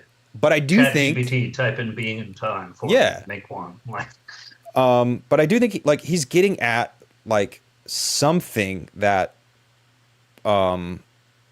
might prove to be pivotal if we can wrest control away from the machines at this point in hmm time. yeah. He's over here describing what it is to be human at a time hmm when machinery was rearing its ugly head, hmm when, Techne and yeah, everything. dude, it like the digital finally disclosed itself to hmm humans, and like Yeah, since he then, would shit himself if dude, he yeah, like fucking came since here then today. shit's only gotten more Yeah. gnarly, Yeah. but like what he's doing, I think can maybe get us to a point where we're ready to maybe finally theorize a way out of the mess we're in, or maybe not. Maybe we're all fucked and we're all gonna Do you die. know? But Well, that's well, true. I mean, we all do die, but like, But will we die ripe and fulfilled or yeah, unfulfilled? yeah, dude. Do you know who Alan Watts is? I The do. like I'm mystic guy. So my Yeah. buddy's really into him. He's like a fellow addict, so he like likes Mm. listening to his lectures. And he hit me up, and he's like, "Dude," he's like, "I fucking listened to all his lectures." And he's like, "I'm on YouTube, and I'm seeing new Alan Watts lectures." He's like, how the fuck have I not seen these? And then he's like, wait a minute, his mannerisms are off. It sounds weird. And then it turns out like people are using AI to make Alan Watts lectures. And I No. just was like, I'm like, this man can't even be dead. Like, so it's like you could literally bring Heidegger back now to finish like the divisions with AI. Oh, dude, that would be But so like, fucking scary though, yeah, dude. yeah, Like dystopian. Heidegger Yeah, Terminators. yeah. Holy shit, dude. Oh God. The T5000. It's Yeah, you fucking better Martin look. Heidegger. Oh, Holy shit. everybody's wearing Hannah Red masks. Dude. Fuck. Well, then you'd get Yeah, fucked by a robot, and I don't that's necessarily know if true. I want to That's get fucked by true. a robot. That's true. That's a good point. I mean, Well, we you are, kind we of. A are, lot of people we're, are now. I mean, we're currently getting Yeah, fucked by metaphorically robots. fucked by Yeah, robots, but I don't yeah. know if I want to No, I physically don't get either. fucked by a robot. No, I would fuck a no. robot, Yeah, no, but same. Fucking Blade Runner, 2066 or whatever, Anna de Armas consensually. yeah, But yeah, man. no, it just opens up a lot of like questions, and it's like Well, even dude, I think like a book from 19 fucking 27 is now more relevant than ever. I think yeah, I think maybe Heidegger had some views on technology Mm, that I mean he's definitely like, oh, we need to like figure this shit out because it's going out of control. mhm. But I also think he thought it was like bad. Yeah, oh, he And I did. think he's wrong about that. I Yeah. don't think we can escape technology. No, Like it's not evil in itself. yeah, but Like it is little babies can hear now because of technology, like right. those cochlear implants and shit. That's pretty cool. I like seeing space shit. Well, and I mean I take it further, like language itself is a technology. And Hmm. without language, we are nothing. Like if we That's didn't have true. the ability to communicate, then we wouldn't be what we are. I mean, Yeah. like we would be something other than what we are. We wouldn't be Dasein. We wouldn't be this thing that we are without True. language. And like I just don't think you can definitively say technology is bad, but I do think we need to figure out how to fucking use it because I think it's been Mhm. fucking us in the ass the entire time. Yeah. Maybe add some care with Hmm. technology and some limits. And back to that's where the expansion pack, as Dave says, of Hannah Arendt would be useful Yeah. because that's when she's kind of like talking about like morality and like Yep. when it like becomes, and it's like technology is not inherently evil, but like unbridled, and like musicians using like Nick Cave in his fucking essay was like, if you're a musician and you're using Chat GPT to write your song, you're evil because you're taking away love and humanity, and that's what the world needs right now in connection. Yeah. Like he's saying, you're doing an ethical statement by using technology for that end. Now, if you're like Chat GPT, can you edit my song because I can't afford an editor and tell me if it's grammatically correct or if it flows, and like Oh shit. I don't have a problem with that. I So I would problematize that a little bit more because yeah. I think I don't know if I'd be willing to make a bold statement and say, you know, Mm, you're doing love and you're doing mm, what people need, but I do think even just like genuinely trying to communicate is important. mm, And like I just took 5,000 photos mm, and like I've been half-assing it, but also like mm, I've been organizing and editing and shit like that. And there's like programs you can buy that like AI edit your photos and shit. mm. But I'm like a staunch conservative when it comes to Oh yeah, your art, art.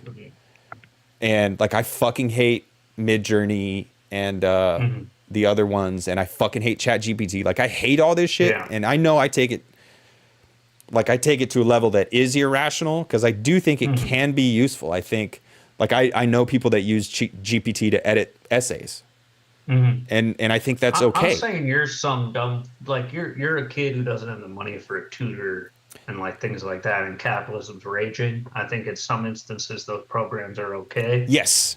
but they're inherently evil if like you have the capability to sit there and edit yourself, or you can put like the little poetry into it, is what I feel like I don't know if I would say maybe inherently you're evil. saying. I Okay. definitely, I Or definitely lazy. think the act of being lazy is where Hmm. maybe the moral question lies, Hmm. but it's because you're giving up control, I think is what's wrong. Okay, I got you. I think.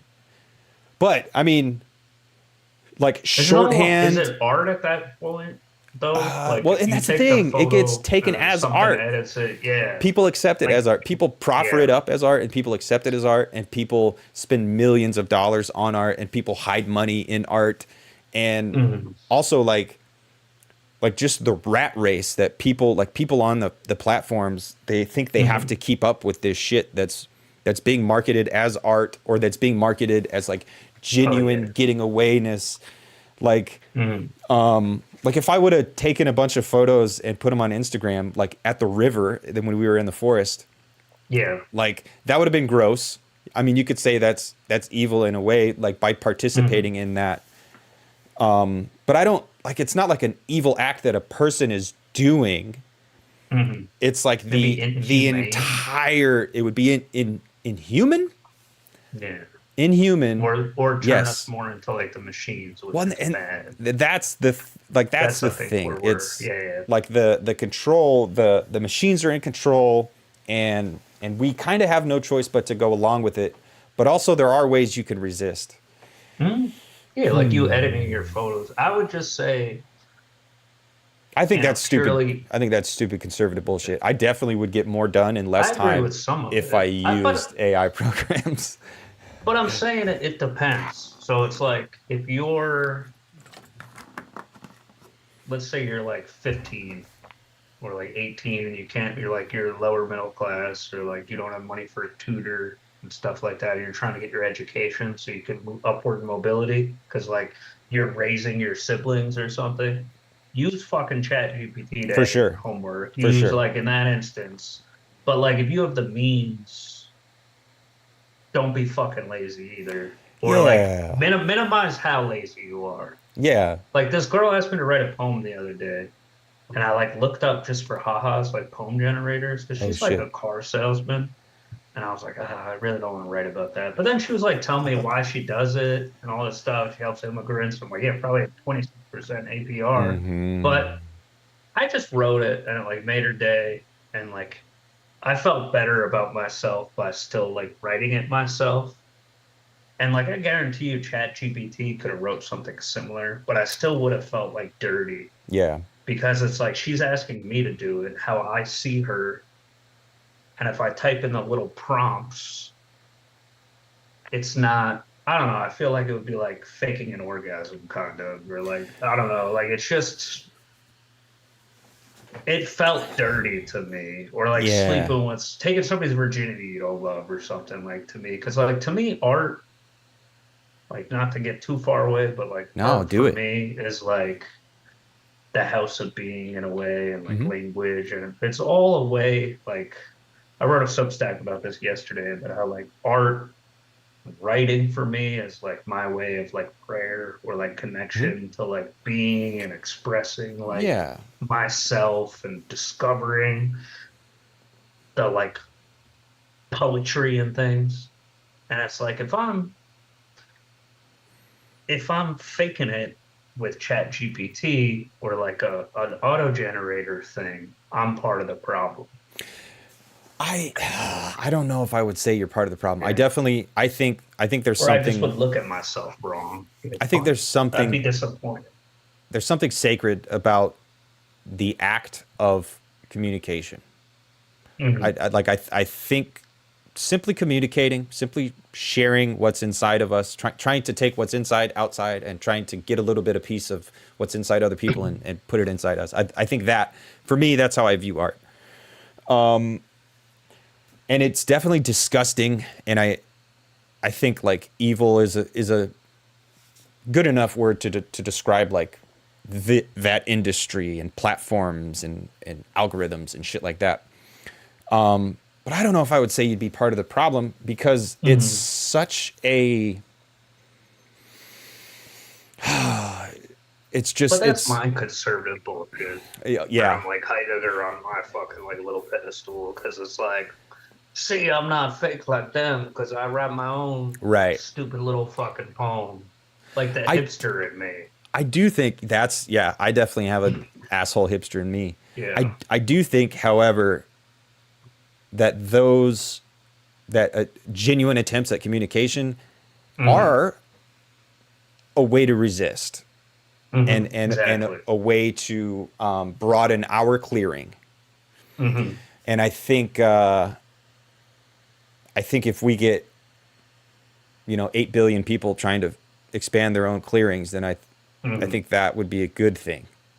But I just don't like saying shit that's like, oh, then you're part of the problem because Hmm. Like it's platitudes. yeah, it's just like, I mean, we're all part of the problem, dude. Hmm. And that's also where the solution will be found in the fact that like Hmm. we all fail. Hmm. We're all lonely failures and like that's why we Hmm. need each other. I don't No, know. that's true. And if, let's say I did cheat with that poem and sent it to her and it still like invoked something in her, Sure. it's meaningful in a sense. But Sure. I just think in my own, like, if I view writing as like my new therapist was like, not the psychoanalyst, the other lady, she's like, why don't you like sell your writing on 5R where you could be like a ghostwriter for like $30 an hour or Yeah, something? man. And I'm just like, I'm like, I could, but I'm like, writing at the end of the day to me is like me piecing the puzzle together, like connecting with what's going on in here, trying to see the collective unconscious and like spiritual development, prayer. And I'm like, for me to like, if I was struggling to pay my rent, Right. then I'd do it. And like, I'll write people's essays and stuff to help them like get scholarships, but I'm like, I'm taking money away from the man. I don't mind doing that. Sure. Fuck the they, you know? But it's like if I'm already doing okay, I feel like it's kind of ugly to Yeah, man. like Tarantino directing a McDonald's commercial. I'm not saying I'm Tarantino, but like the hipster in me is like, don't do that. No, I like your focus on Yeah. our Hmm. situatedness. Like, hey, we have the ability to do this for real. And Hmm. if we're gonna sit back and say I believe in art, then Hmm. as long as you're able, you better fucking do it for real. Like you better not. Yeah. Yeah, I like Oh that. man. That's a Hmm. good way to look at it because it it allows room for people who don't have the means Hmm. and it acknowledges our privileged situation. We do have the Exactly. means. So if we're gonna be stuffy hipsters, we if you're gonna Yeah. if you're gonna talk the talk, you better walk the walk Yeah. for Practice sure. it. No, that makes sense. No, I agree. All right. And with that, ending does not necessarily mean fulfilling oneself. It thus becomes more urgent to ask what sense, if any, death must be conceived as the ending of Dasein. In the first instance, ending signifies stopping, and it signifies this in senses which are ontologically different. The rain stops, it is no longer present in hand. The road stops. Such an ending does not make the road disappear, but such a stopping is determinative, for the road is this one which is present in hand. Hence, stopping as stopping can signify either passing over into non-presence at hand or else being present at hand only when the end comes. The latter kind of ending, in turn, may either be determinative for something which is present at hand in an unfinished way, as a road breaks off, when one finds it under construction, or it may rather constitute the finishedness of something present at hand, as the painting is finished with the last stroke of the brush. But ending as getting finished does not include fulfilling. On the other hand, whatever has got to be fulfilled must indeed reach the finishedness that is possible for it. Fulfilling is a mode of finishedness and is founded upon it. Finishedness is itself possible only as a determinate form of something present at hand or ready to hand. Even ending in the sense of disappearing can still have its modifications according to the kind of being which an entity may have. The rain is at an end, that is to say it has disappeared. The bread is at an end, that is to say it has been used up and is no longer available as something ready to end. But none of these modes of ending can death be suitably characterized as the end of Dasein. If dying as being at an end were understood in the sense of an ending of the kind we discussed, then Dasein would thereby be treated as something present at hand or ready to hand. In death, Dasein has not been fulfilled, nor has it simply disappeared. It has not become finished, nor is it wholly at once disposal as something ready to hand. On the contrary, just as Dasein is already it's not yet, and is it's not yet constantly, as long as it is already its end too. The ending which we have in view when we speak of death does not signify Dasein's being at an end, but a being towards the end of this entity. Death is a way to be, which Dasein takes over as soon as it is. As soon as man comes to life, he's old enough to die. That's Der Ackerman Bowman, I guess, whoever that is. Ending as being towards the end must be clarified ontologically in terms of Dasein's kind of being, and presumably the possibility of an existent being of the not yet, which lies before the end, will become intelligible only if the character of ending has been determined existentially. The existential clarification of being towards the end will also give us, for the first time, an adequate basis for defining what can possibly be the meaning of our talk about a totality of Dasein, if indeed this totality is to be constituted by death as the end. Our attempt to understand Dasein's totality by taking as our point of departure a clarification of the not yet and going on to a characterization of ending has not led us to our goal. It has shown only in a negative way that the not yet, which Dasein in every case is, resists interpretation as something still outstanding. The end towards which Dasein is existing remains inappropriately defined as the notion of a being at an end. These considerations, however, should at the same time make it plain that they must be turned back in their course. A positive characterization of the phenomenon in question, being not yet ending totality, succeeds only when it is unequivocally oriented to Dasein's state of being. But if we have any insight into the realms where these end structures and totality structures, which are to be construed ontologically, which Dasein belong, this will in a negative way make this unequivocal character secure against wrong turns. If we are to carry out a positive interpretation of death and its character as an end by way of existential analysis, we must take our clue as the basic state of Dasein, at which we have already arrived, the phenomenon of care. Bum, bum, bum. And yeah, just pretty much what we said. So we are the phenomenon of care.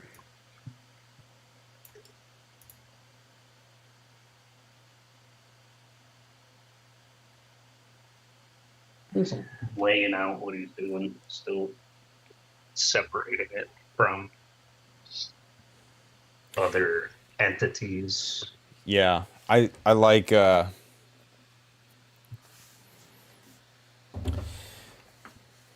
ending doesn't cause things to disappear. Mm-hmm. Kind of like what you were talking about with like the deceased, its memory, Yeah. relationships. Yeah, because things are, I don't know, man. I don't like have words for it yet, but like things occupying like physical space and being what they like physically and phenomenally are, but also like the temporal element, like things things occupy like time in the same way that they occupy space. And like even if a thing isn't there anymore, it can still be there and be that thing because it was and still is just as real as it always was. I don't know. There's a good way to say what I want to say, and I'll figure it out eventually. The way I was construing what you're saying, and I could be wrong, is like people who are hung up on like an ex in a way, like that person is still there. Like they do like the memes where it's like a girl like 2 days after the breakup and she's happy. Then it's like boys 10 years later and it's them like looking out into the sea sad. So it's like in a way like that relationship and that image of that person is still there, even though Hmm. it's not there anymore. Like she could be married with like 3 kids, you know what I mean? And like never think about that guy. It's like he's looking Yeah. for, Or and she, it's not. she could be a Yeah, homeless prostitute on drugs. that's true. That's true. You No, yeah, remember? like we we we carry people with us in a Mhm, similar way. I don't want to say the same way because it's not mhm, the same way. Like mhm. there is an element of like you being real that changes it, Yeah. but I still carry people with me similarly to the same way I do when they're real and they're an Hmm. extant. Hmm. Just because they may not be present at hand anymore or ready to hand, like Hmm. doesn't change the fact that I still like they're still Hmm. persistent in my head, and they still constitute a part of myself and how I relate to myself and how I relate to the world around me. Like I can still see through the lens of that Hmm. relationship. That's true. But then there's also like there's more to it than that too. Like I love this because there is just so much to it. Like There's it the doesn't historical, stop. cultural, historical Yeah. things are still relevant. Yeah. Language, like it's a whole plethora of entities. Yeah, man. So no, I agree. Do you mind taking the next one? Do you want to do another one? Yeah, dude, You I'm time? down. Okay, I'm cool. super down. Okay. Okay. 49. How the existential analysis of death is distinguished from other possible interpretations of this phenomenon. The unequivocal character of our ontological interpretation of death must first be strengthened by our bringing explicitly to mind what such an interpretation cannot inquire about, and what it would be in vain to expect it to give us any information or instructions about. Death, in the widest sense, is a phenomenon of life. Life must be understood as a kind of being to which there belongs a being in the world. Only if this kind of being is oriented in a private way to Dasein can we fix its character ontologically. Even Dasein may be considered purely as life. When the question is formulated from the viewpoint of biology and physiology, Dasein moves into that domain of being which we know as the world of animals and plants. In this field, we can obtain data and statistics about the longevity of plants, animals, and men, and we do this by ascertaining them ontically. Connections between longevity, propagation, and growth may be recognized. These kinds of death, the causes, contrivances, and ways in which it makes its entry can be explored. Underlying this biological ontical exploration of death is a problematic that is ontological. We still have to ask how the ontological essence of death is defined in terms of that of life. In a certain way, this has always been decided already in the ontical investigation of death. Such investigations operate with preliminary conceptions of life and death, which have been more or less clarified. These preliminary conceptions need to be sketched out by the ontology of Dasein. Within the ontology of Dasein, which is superordinate to an ontology of life, the existential analysis of death is, in turn, subordinate to a characterization of Dasein's basic state. The ending of that which lives we have called perishing. Oh, shit. The ending of that which lives we have called perishing. Dasein, too, has its death, of the kind appropriate to anything that lives, and it has it not in ontical isolation, but is co-determined by its primordial kind of being. Insofar as this is the case, Dasein too can end without authentically dying. Though on the other hand, qua Dasein, it does not simply perish. We designate this intermediate phenomenon as its demise. Let the term dying stand for that way of being in which Dasein is towards its death. Accordingly, we must say that Dasein never perishes. Dasein, however, can demise only as long as it is dying. medical and biological investigation into demising can obtain results which may even become significant ontologically if the basic orientation for an existential interpretation of death has been made secure. Or must sickness and death in general, even from a medical point of view, be primarily conceived as existential phenomena? The existential interpretation of death takes precedence over any biology and ontology of life, but it is also the foundation for any investigation of death which is biographical or historiological, ethnological, or psychological. In any typology of dying, as a characterization of the conditions under which a demise is experienced, and of the ways in which it is experienced, the concept of death is already presupposed. Moreover, a psychology of dying gives information about the living of the person who is dying, rather than about dying itself. This simply reflects the fact that when Dasein dies, and even when it dies authentically, it does not have to do so with an experience of its factical demising, or in such an experience. Likewise, the ways in which death is taken among primitive peoples, and their ways of comporting themselves towards it in magic and cult, illuminate primarily the understanding of Dasein. But the interpretation of this understanding already requires an existential analytic and a corresponding conception of death. On the other hand, in the ontological analysis of being toward the end, there is no anticipation of our taking any existential stand towards death.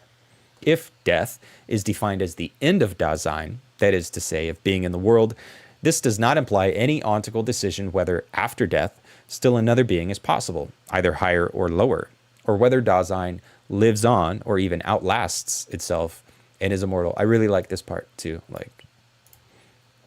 Nor is anything decided ontically about the otherworldly and its possibility, any more than about the this-worldly. It is not as if norms and rules for comporting oneself toward death were to be proposed for edification. But our analysis... where did I go? Our analysis of death remains purely this worldly. Right after the one a little bit. Okay. But our analysis of death remains purely this worldly insofar as it interprets that phenomenon merely in the way in which it enters into any particular Dasein as a possibility of its being. Only when death is conceived in its full ontological essence can we have any methodological assurance in even asking what may be after death. Only then can we do so with meaning and justification.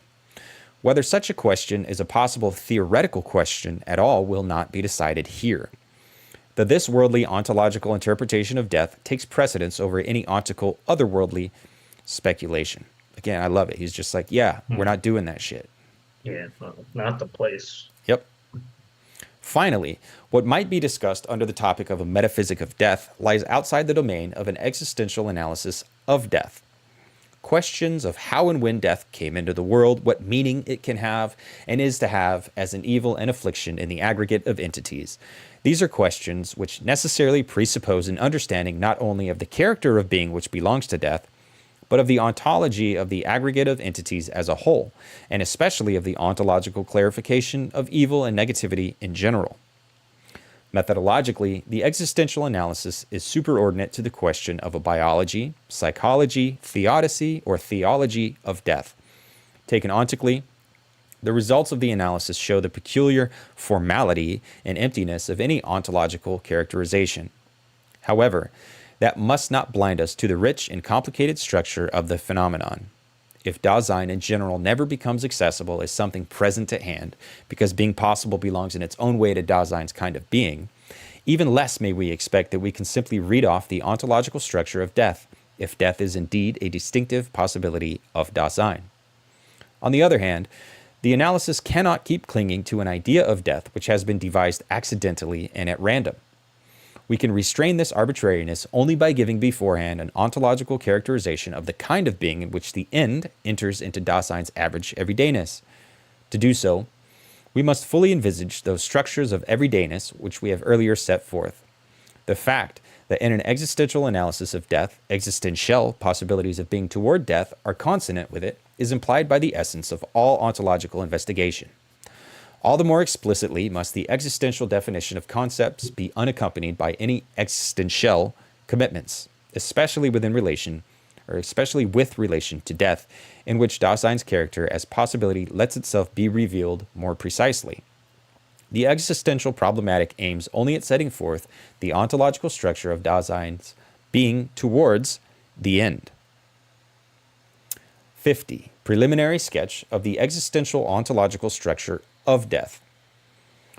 From our considerations of totality, end, and that which is still outstanding, there has emerged the necessity of interpreting the phenomenon of death as being toward the end, and of doing so in terms of Dasein's basic state. Only so can it be made plain to what extent being a whole, as constituted by being toward the end, is possible in Dasein itself in conformity with the structure of its being. We have seen that care is the basic state of Dasein. The ontological signification of the expression care has been expressed in the definition, ahead of itself being already in the world, as being alongside entities which we encounter within the world. In this are expressed the fundamental characteristics of Dasein's being, existence in the ahead of itself, facticity in the being already in, falling in the being alongside. If indeed death belongs in a distinctive sense to the being of Dasein, then death, or being toward the end, must be defined in terms of these characteristics. We must, in the first instance, make plain in a preliminary sketch how Dasein's existence, facticity, and falling reveal themselves in the phenomenon of death. The interpretation in which the not yet, and with it even the uttermost not yet, the end of Dasein, was taken in the sense of something still outstanding, has been rejected as inappropriate in that it included the ontological perversion of making Dasein something present at hand. Being at an end implies existentially being toward the end. The uttermost not yet has the character of something towards which Dasein comports itself. The end is impending for Dasein. Death is not something not yet present at hand, nor is it that which is ultimately still outstanding, but which has been reduced to a minimum. Death is something that stands before us, something impending.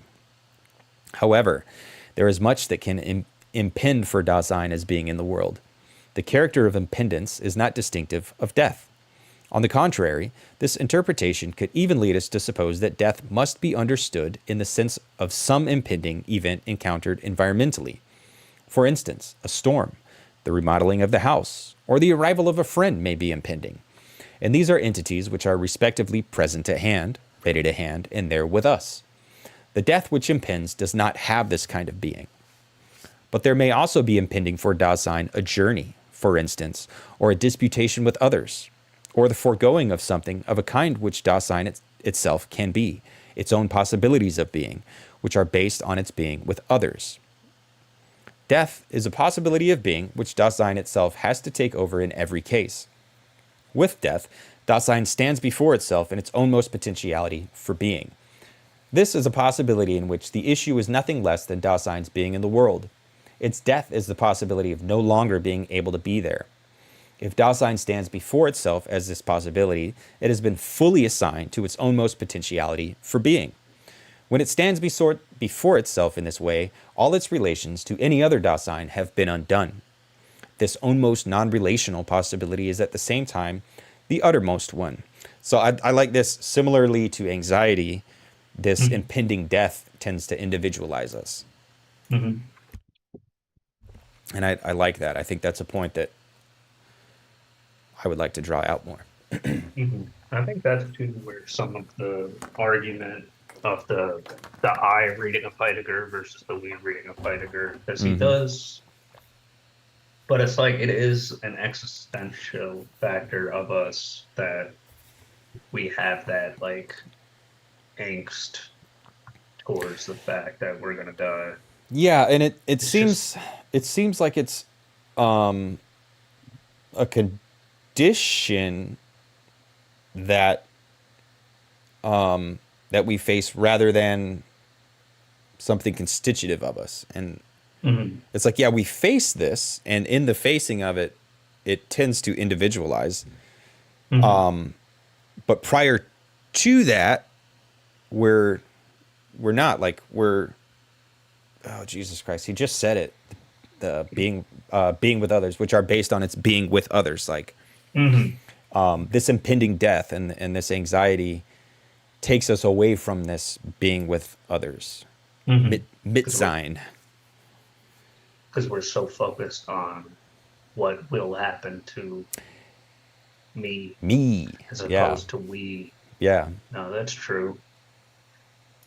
I think this is where too, like terror management theory Hmm. likes Heidegger because it's like your own individual like value system is kind of based off of that, like fear towards death and like what you latch onto. And then sometimes that can turn into the collective we.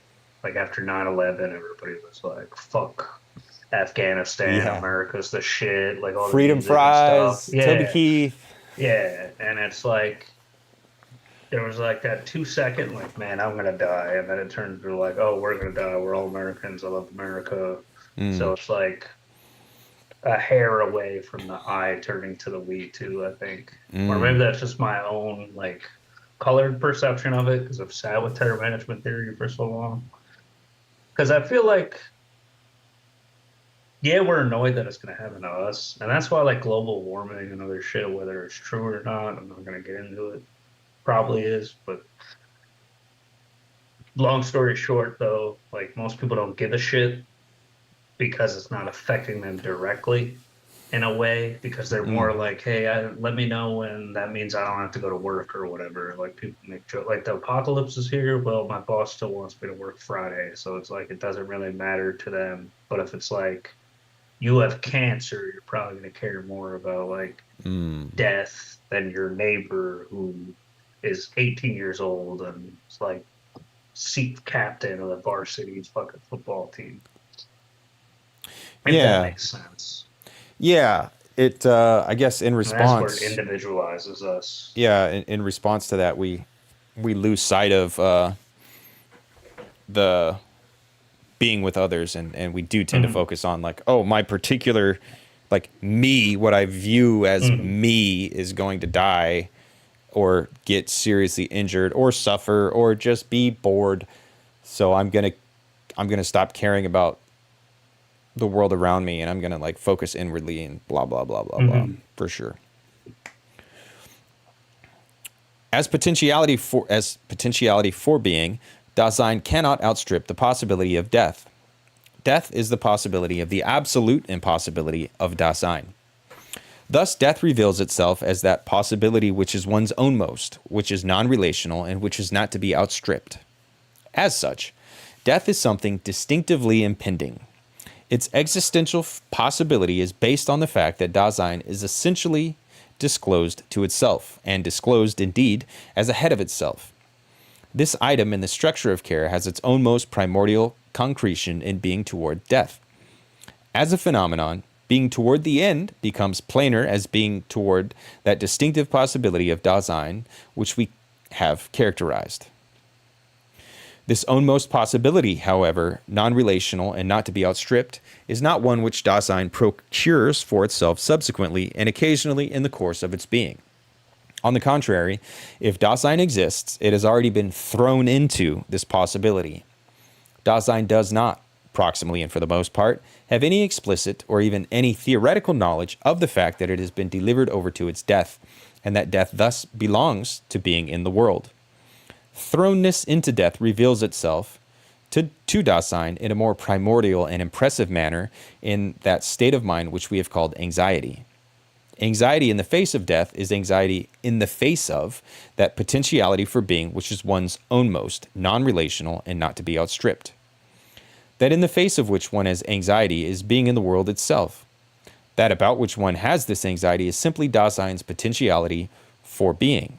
Anxiety in the face of death must not be confused with fear in the face of one's demise. This anxiety is not an accidental or random mood of weakness in some individual, but as a basic state of mind of Dasein, it amounts to the disclosedness of the fact that Dasein exists as thrown being towards its end. Thus, the existential conception of dying is made clear as thrown being towards its own most potentiality for being, which is non-relational and not to be outstripped. Precision is gained by distinguishing this from pure disappearance and also from merely perishing, and finally from the experiencing of a demise. Being I think toward the this end, comes. Oh, sorry. yeah.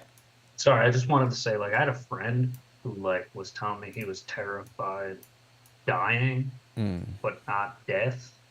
think this is where he's kind of touching on like the difference between like some people are afraid of like the physical act of like dying, like one's demise, and then the fact that like you will be no more whatsoever at all, as opposed to like the process of dying. Like there's a few different conceptions of it. Yeah, like, well, I mean, there's like the social death, which I think is more terrifying. I mean, for me, Oh yeah. probably more terrifying than Yeah. actual death. Whose names? Oh, that was your great great grandfather. Like, oh, Yeah. who gives a fuck? Like, Who gives a fuck? Yeah. yeah.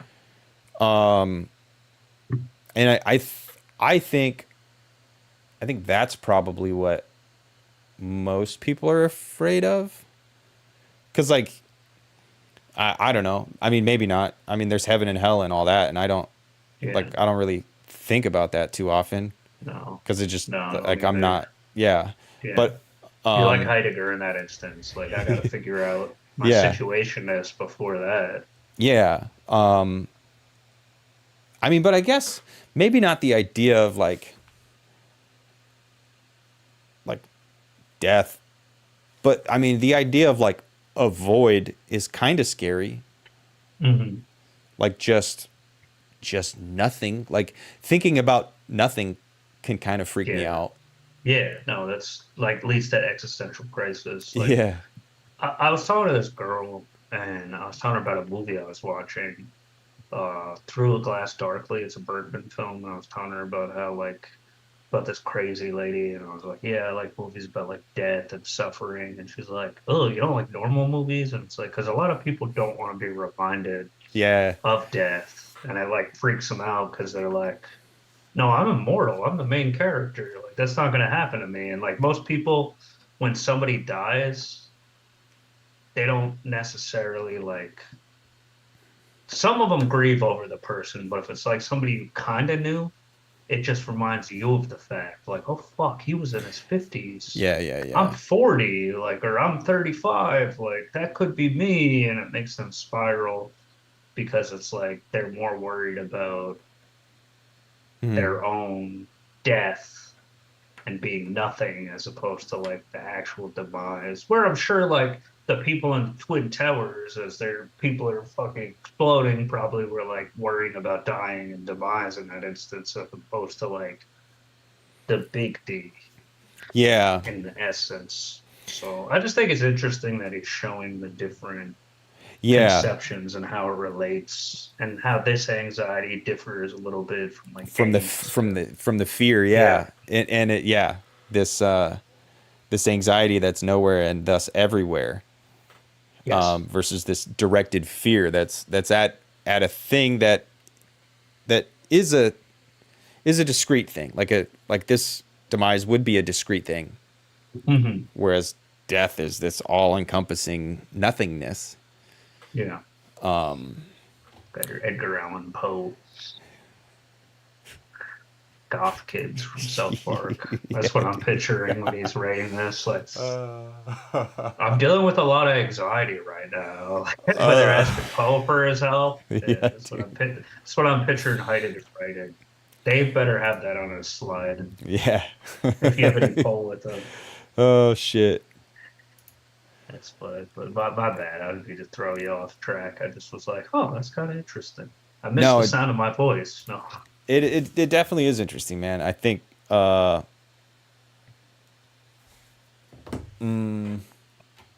I don't know, like I have a t-shirt that says we all die Hmm. that I wear fairly regularly, and it makes me, I guess, happy in a way because I know it, like some people probably think it's like offensive or whatever, but Hmm. I mean, yeah, dude, like we all die, and I mean, it's just a condition. It's a fact. It's like it Hmm. is what it is, man. You're like But the demon and the eternal recurrence to people. yeah, dude, yeah. But but no, but then the idea of you know, truly leaving the world, truly being no more, in that my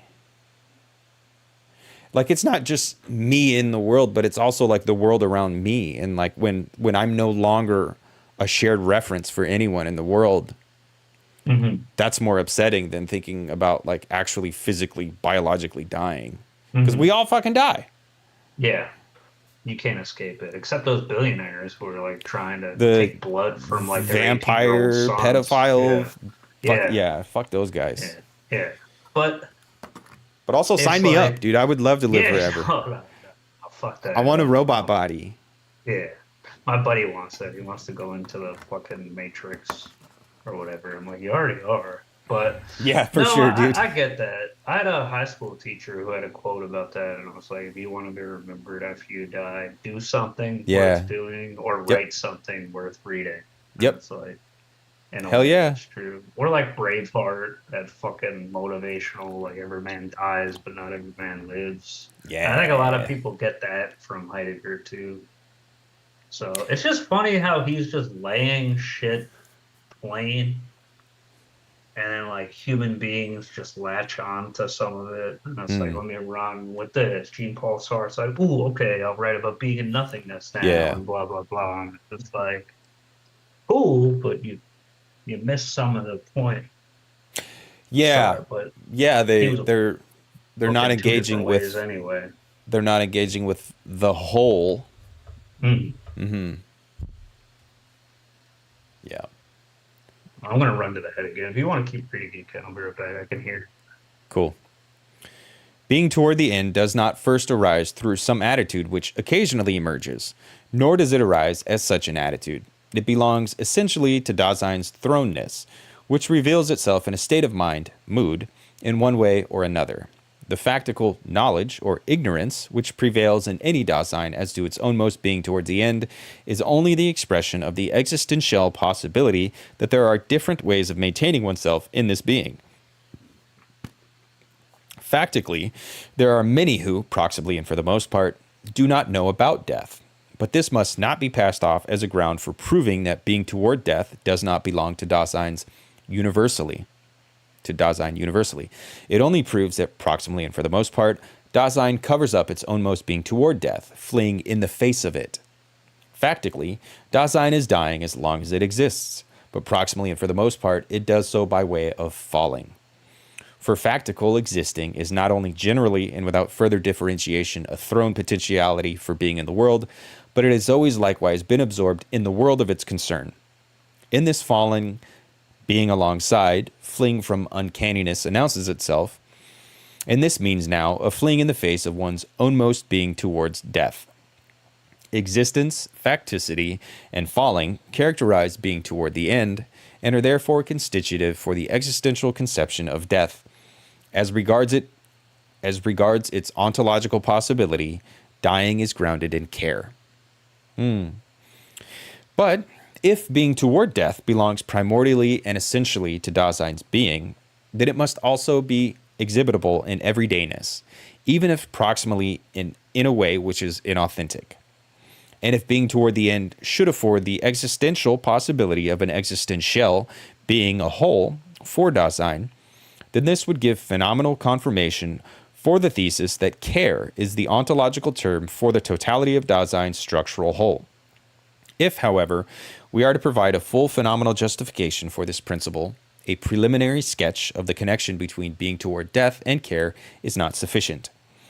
We must be able to see this connection above all in that concretion which lies closest to Dasein, its everydayness. 51. Being towards death and the everydayness of Dasein. In setting forth average everyday being toward death, we must take our orientation from those structures of everydayness at which we have earlier arrived. In being toward death, Dasein comports itself toward itself as a distinctive potentiality for being. But the self of everydayness is the they. The they is constituted by the way things have been publicly interpreted, which expresses itself in idle talk. Idle talk must accordingly make manifest the way in which everyday Dasein interprets for itself its being toward death. The foundation of any interpretation is an act of understanding, which is always accompanied by a state of mind, or, in other words, which has a mood. So we must ask how being toward death is disclosed by the kind of understanding which, with its state of mind, lurks in the idle talk of the they. How does the they comport itself understandingly towards that ownmost possibility of Dasein, which is non-relational and is not to be outstripped? What state of mind discloses to the they that it has been delivered over to death, and in what way? In the in the publicness with which we are with one another in our everyday manner, death is known as a myth. Jesus fucking Christ, as a mishap, That which was is me like a rebel. yeah, dude. Death is known as a mishap which is constantly occurring, as a case of death. Someone or other dies, be he neighbor or stranger. People who are no acquaintances of ours are dying daily and hourly. Death is encountered as a well-known event occurring within the world. As such, it remains in the inconspicuousness characteristic of what is encountered in an everyday fashion. The they has already stowed away an interpretation for this event. In talks of it in a fugitive manner, either expressly or else in a way which is mostly inhibited, as if to say, one of these days, one will die too. In the end, but right now it has nothing to do with us. Yeah, yeah. Literally what we're talking about. Yeah, it's like the dog in the house that's on fire, and he's like, this is fine. Like it's this thing that we just can't incorporate into a happy worldview, and so we choose to ignore it, put it off. I have a tattoo of death from Sandman from the comic. Yeah. And this girl I was like having a one night stand with in the Navy, consensually, was like, "What's your tattoo mean?" And I was like, "Oh, it's death." He's like, "Oh, are you okay?" I'm like, "I'm in the military." No. Yeah, dude. But it's like she was like mad that I had like she's like, "What's wrong with you?" Like, it's part of life. Fuck you mean, bitch? We Plus, all it's a cool die. character, yeah. Like it's just- eventually we die. You can't put that shit off. No, and I think that's why, like, when celebrities die, people get so pissed too. Yeah, 'Cause it dude. just reminds them, like, oh fuck, like, Yeah. well, what was the one that everybody loved? The old Betty White. Did Betty she die? White. Yeah, Yeah, I think they she were did, like, dude. yeah, they were like, not Betty White, not Betty White, or whatever. Like the claw machine. Pee Wee Herman just died. Yeah. and people just, Sinead like, O'Connor. yeah, that one was fun. Yeah, dude. Yeah, it bothers people. Like it deeply bothers people, but it shouldn't. I mean, it's sad, but also like, I mean, fuck, dude. Taking a poop is sad sometimes too because it smells bad. Honestly, yeah, that's like it's true. a thing that has to But happen. sometimes it's good if you've been constipated, though. Sure, You're like, dude. "Ooh," or I will Like, die. But no, like it is this weird thing, and I fully get it, man, because it's super sad. Like having loved ones die sucks, and like, Oh, yeah. it's okay to be sad about losing them, but you shouldn't be sad about the fact that you die, because then, like, come on, man, deal with it. Like, it's going to fucking happen. Like, the sooner you like get used to it and accept it, I feel like that opens up so much more space for you to be like, well, I might as well live a cool life while I'm alive. And that's what, like, the myth of eternal currents is Yeah. supposed to, like, be empowering and other stuff. And it's like, people don't realize, like, your death shirt, in a way, is, like, trying to say, like, hey, like, Yeah. time's clicking. We're beings and historical temporal beings. Like, Exercise some agency. Honor Yeah. yourself. Honor your loved and ones. That's what bothers me more than, like, I was talking to my therapist at the college, and I was telling him when I turned 34, I was really upset, and he's like, "Why?" And I was like, "Alexander the Great conquered like half of Macedonia. Like Pericles did all this stuff. Jeez." And he started laughing. He's like in his 60s, and he's like, "Nobody's ever fucking compared themselves to Alexander the Great." And I'm like, "Yeah, but I'm just saying, like, I only have so much time." And it's like, Time's ticking, dude. people used to do epic shit in public, like, and it's like, "Oh, my Substack got 2 likes today." Yeah, dude. Like, Yeah. and it's like, you're robbing me of glory, and like, you're like, I'll join the military. That'll be a way to like be renowned. And then you're like, oh, this is fucking stupid too. Yeah, man. This idea of maybe legacy, maybe that's a good word for it. I Mm, don't know. I don't really like yeah. that word, but Male like fantasy. the I mean, but I mean, I I believe that Hmm. I will leave my mark on the world, you know, like Hmm. through my kids and through Yeah. my friends and family, like Hmm. and I get bummed out like, oh man, what am I doing with my life? I could be doing all this awesome shit, and Yeah. I mean objectively I have a nice life now. Hmm. Maybe hard one or maybe not, whatever, that doesn't matter. Like my life is pretty cool right now, Hmm. but it's not like epic and shit, and I didn't like fucking conquer nations and like Yeah.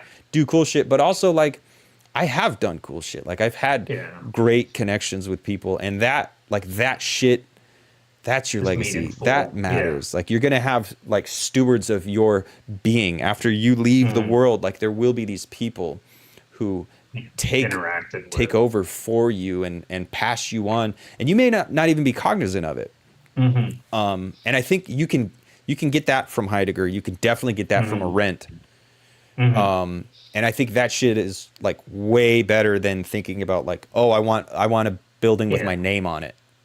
Oh yeah. Or Or like I want to have so many billions of dollars to be the right, richest. It's what you right. do at the time. No, I agree. I think too, like the male fantasy of like dying in like a phalanx charge or Mm-hmm. whatever is on Instagram. Like it's just because we're so conditioned as men Mm-hmm. that we need to prove ourselves constantly. And Yeah. women are catching up to that in a sense because now society is like you're both allegedly equal in the sense of like potentiality for life. So it's like, okay, cool. You used to just have kids and stay home, but now you got to prove yourself too, like more so. Yeah. Or like housewives when the kids move out Yeah. Empty and they're nesters. like, fuck. I And think it's like, I think there's an element of it too where we're so brainwashed by capital to mm, think that we have to oh be yeah, productive. productive. And so like we want to use our bodies, and it often turns to violence, but it doesn't always turn to violence, but we want to use our bodies in some spectacular way Hmm. for proof that we are here and we are real and we do matter, because we've been conditioned to think of productivity as the ultimate Like measure David for a Goggins is the valuable ultimate life. capitalist Yeah. in Yeah. a way. And like No, that's true.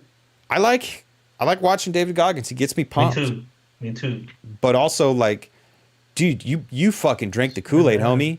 Yeah, like Like, nah, man, like calm sometimes down. sometimes you can There's just go be a fat lazy piece of shit, and that's okay. Yeah, honestly, you're spending time with it. This one guy like talks about that. I forget his name. He does like work with like kids, African American guy. I think it's Jason's son. But anyway, he was saying like he wanted to go work out, and he's like a pretty strong guy. But his like kid wanted him to like watch a movie with him, so he did the movie instead, and like his workout was shittier. But he's like that time with my kid watching that movie is like just as important. And Fuck then yeah, dude. it makes me think about the fact too that like we kind of live in a zoo as people Mm-hmm. in the sense that it's like you're saying it's like okay, like hypothetically we had a bigger sense of community back in the day. I'm not trying to glorify the past like Sure. Athens or anything, but it's like you and I can go to the Stoa and talk fucking philosophy or work out of the Mm-hmm. academy or whatever.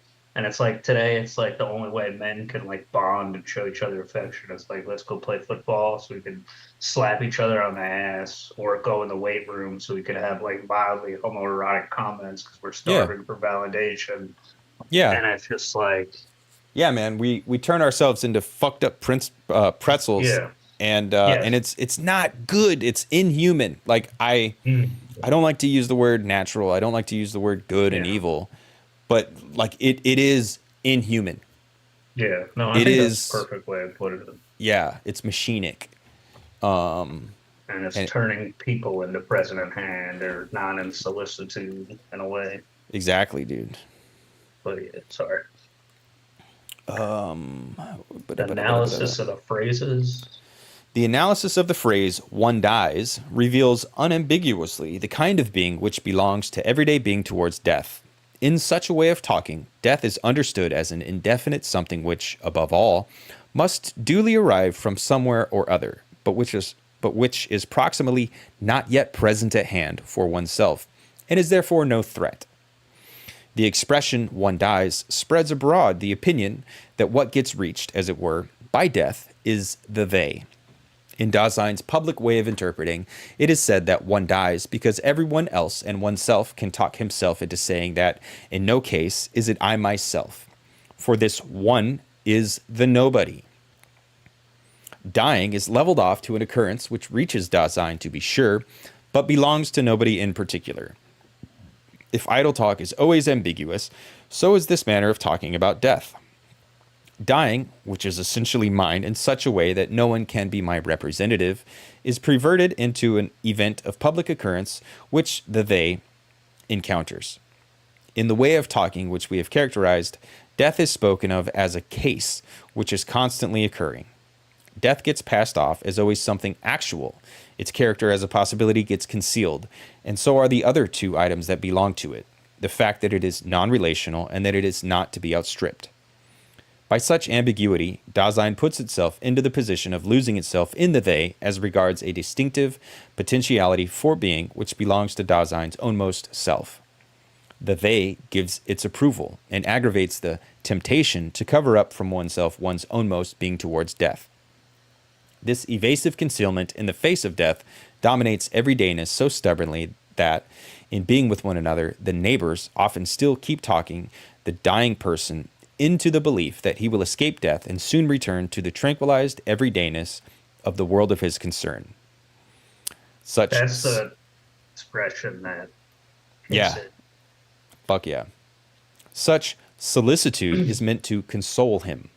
It insists upon bringing him back into Dasein, while in addition it helps him to keep his ownmost non-relational possibility of being completely concealed. In this manner, the they provides a constant tranquilization about death. At bottom, however, this is a tranquilization not only for him who is dying, but just as much for those who console him. And even in the case of a demise, the public is still not to have its own tranquility upset by such an event, or be disturbed in the carefreeness with which it concerns itself. Indeed, the dying of others is seen often enough as a social inconvenience, if not even a downright tactlessness against which the public is to be guarded. But along with this tranquilization, which forces Dasein away from its death, the they at the same time puts itself in the right and makes itself respectable by tacitly regulating the way in which one has to comport oneself toward death. It is already a matter of public acceptance that thinking about death is a cowardly fear, a sign of insecurity on the part of Dasein, and a somber way of fleeing from the world. The they does not permit us the courage for anxiety in the face of death. The dominance of the manner in which things have been publicly interpreted by the they has already decided what state of mind is to determine our attitude toward death. In anxiety in the face of death, Dasein is brought face to face with itself as delivered over to that possibility which is not to be outstripped. The they concerns itself with transforming this anxiety into fear in the face of an oncoming event. In addition, the anxiety which has been made ambiguous as fear is passed off as a weakness with which no self-assured Dasein may have any acquaintance. What is fitting, according to the unuttered decree of the they, is indifferent tranquility as to the fact that one dies. The cultivation of such a superior indifference alienates Dasein from its ownmost non-relational potentiality for being. But temptation, tranquilization, and alienation are distinguishing marks of the kind of being called falling. As falling, everyday being toward death is a constant fleeing in the face of death. Being toward the end has the mode of evasion in the face of it, giving new explanations for it, understanding it inauthentically, and concealing it. Factically, one's own Dasein is always dying already. That is to say, it is in a being towards its end, and it hides this fact from itself by recoining death as just a case of death. In others, an everyday occurrence which, if need be, gives us the assurance still more plainly that oneself is still living. But In thus falling and fleeing in the face of death, Dasein's everydayness attests that the very they itself already has the definite character of being towards death, even when it is not explicitly engaged in thinking about death. Even in average everydayness, this almost potentiality for being, which is non-relational and not to be outstripped, is constantly an issue for Dasein. This is the case when its concern is merely in the mode of an untroubled indifference towards the uttermost possibility of existence. In setting forth everyday being towards death, however, we are at the same time enjoined to try to secure a full existential conception of being towards the end by a more penetrating interpretation in which falling, being towards death, is taken as an evasion in the face of death. That in the face of which one flees has been made visible in a way which is phenomenally adequate. Against this, it must be possible to project phenomenologically the way in which evasive Dasein itself understands its death.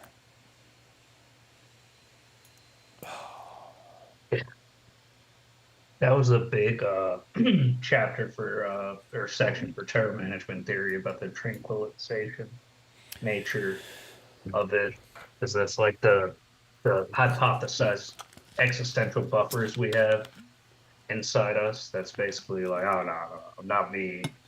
Like, I'm a fucking proud American after 9/11, and I'm going to be here forever. And America's supremacy is the way to go. And the Arab God is wrong, and my God is right. And it's like a tranquilizing effect to prevent us from thinking about, like, they have other gods. They have other ways of comporting themselves. Maybe my way is arbitrary in a Yeah. sense. It's just the way that they is doing it. I think what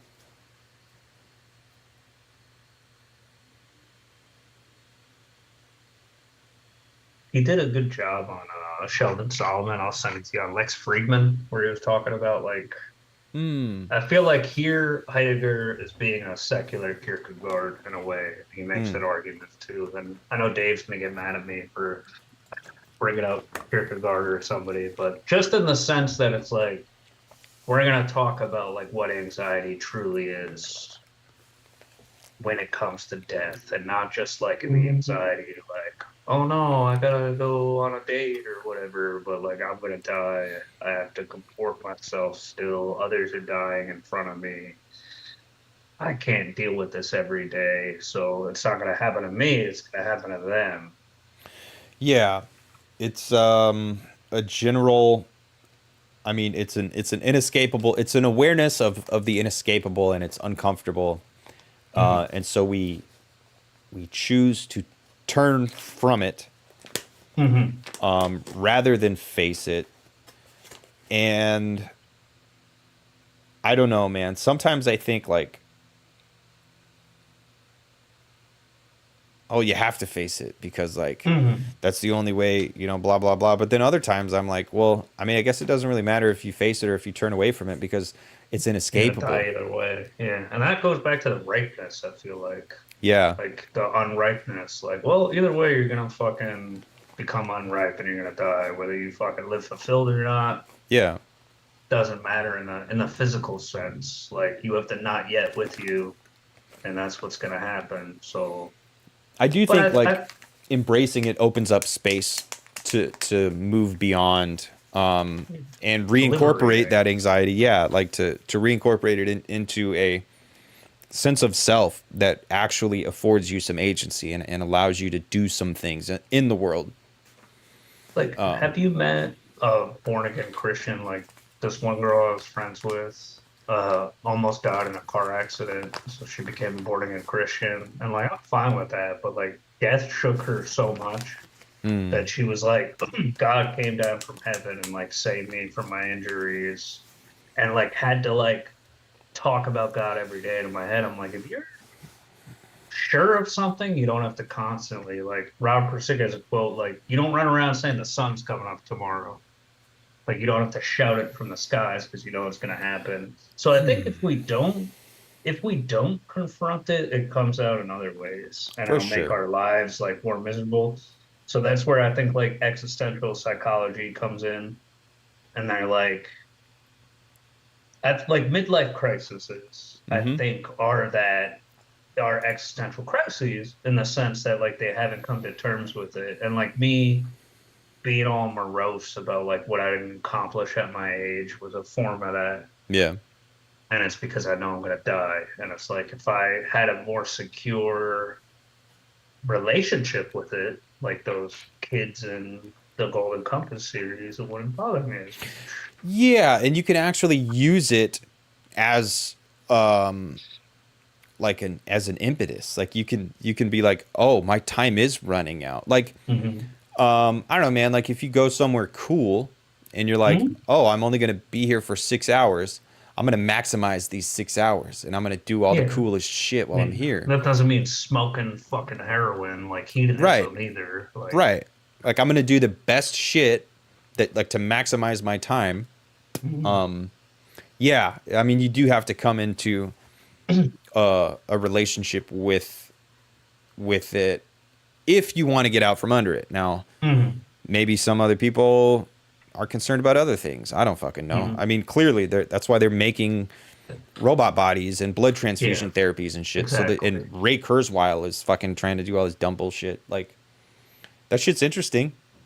I mean, I Mhm. would definitely avail myself of that technology if it were real, And but I was thinking also, too. like we're dying, so fuck it. But if you truly did have that offer, like with the way the world is right now, do you want to witness like Yeah, Nick Land's acceleration? Like, I feel like yeah, you'd just be a depressed fucking robot yeah, unless you're hitting like your like blowjob simulator every few seconds or whatever. But that dude. gets old after a while. I don't know. Yeah. That's why I refuse to buy like the fucking headset or whatever for that. And that shit scares me, so I know I'm a conservative. But I was thinking, have you read um fucking- there's a book, I think it's Capitalism and the Death Drive by Byung-Chul Han.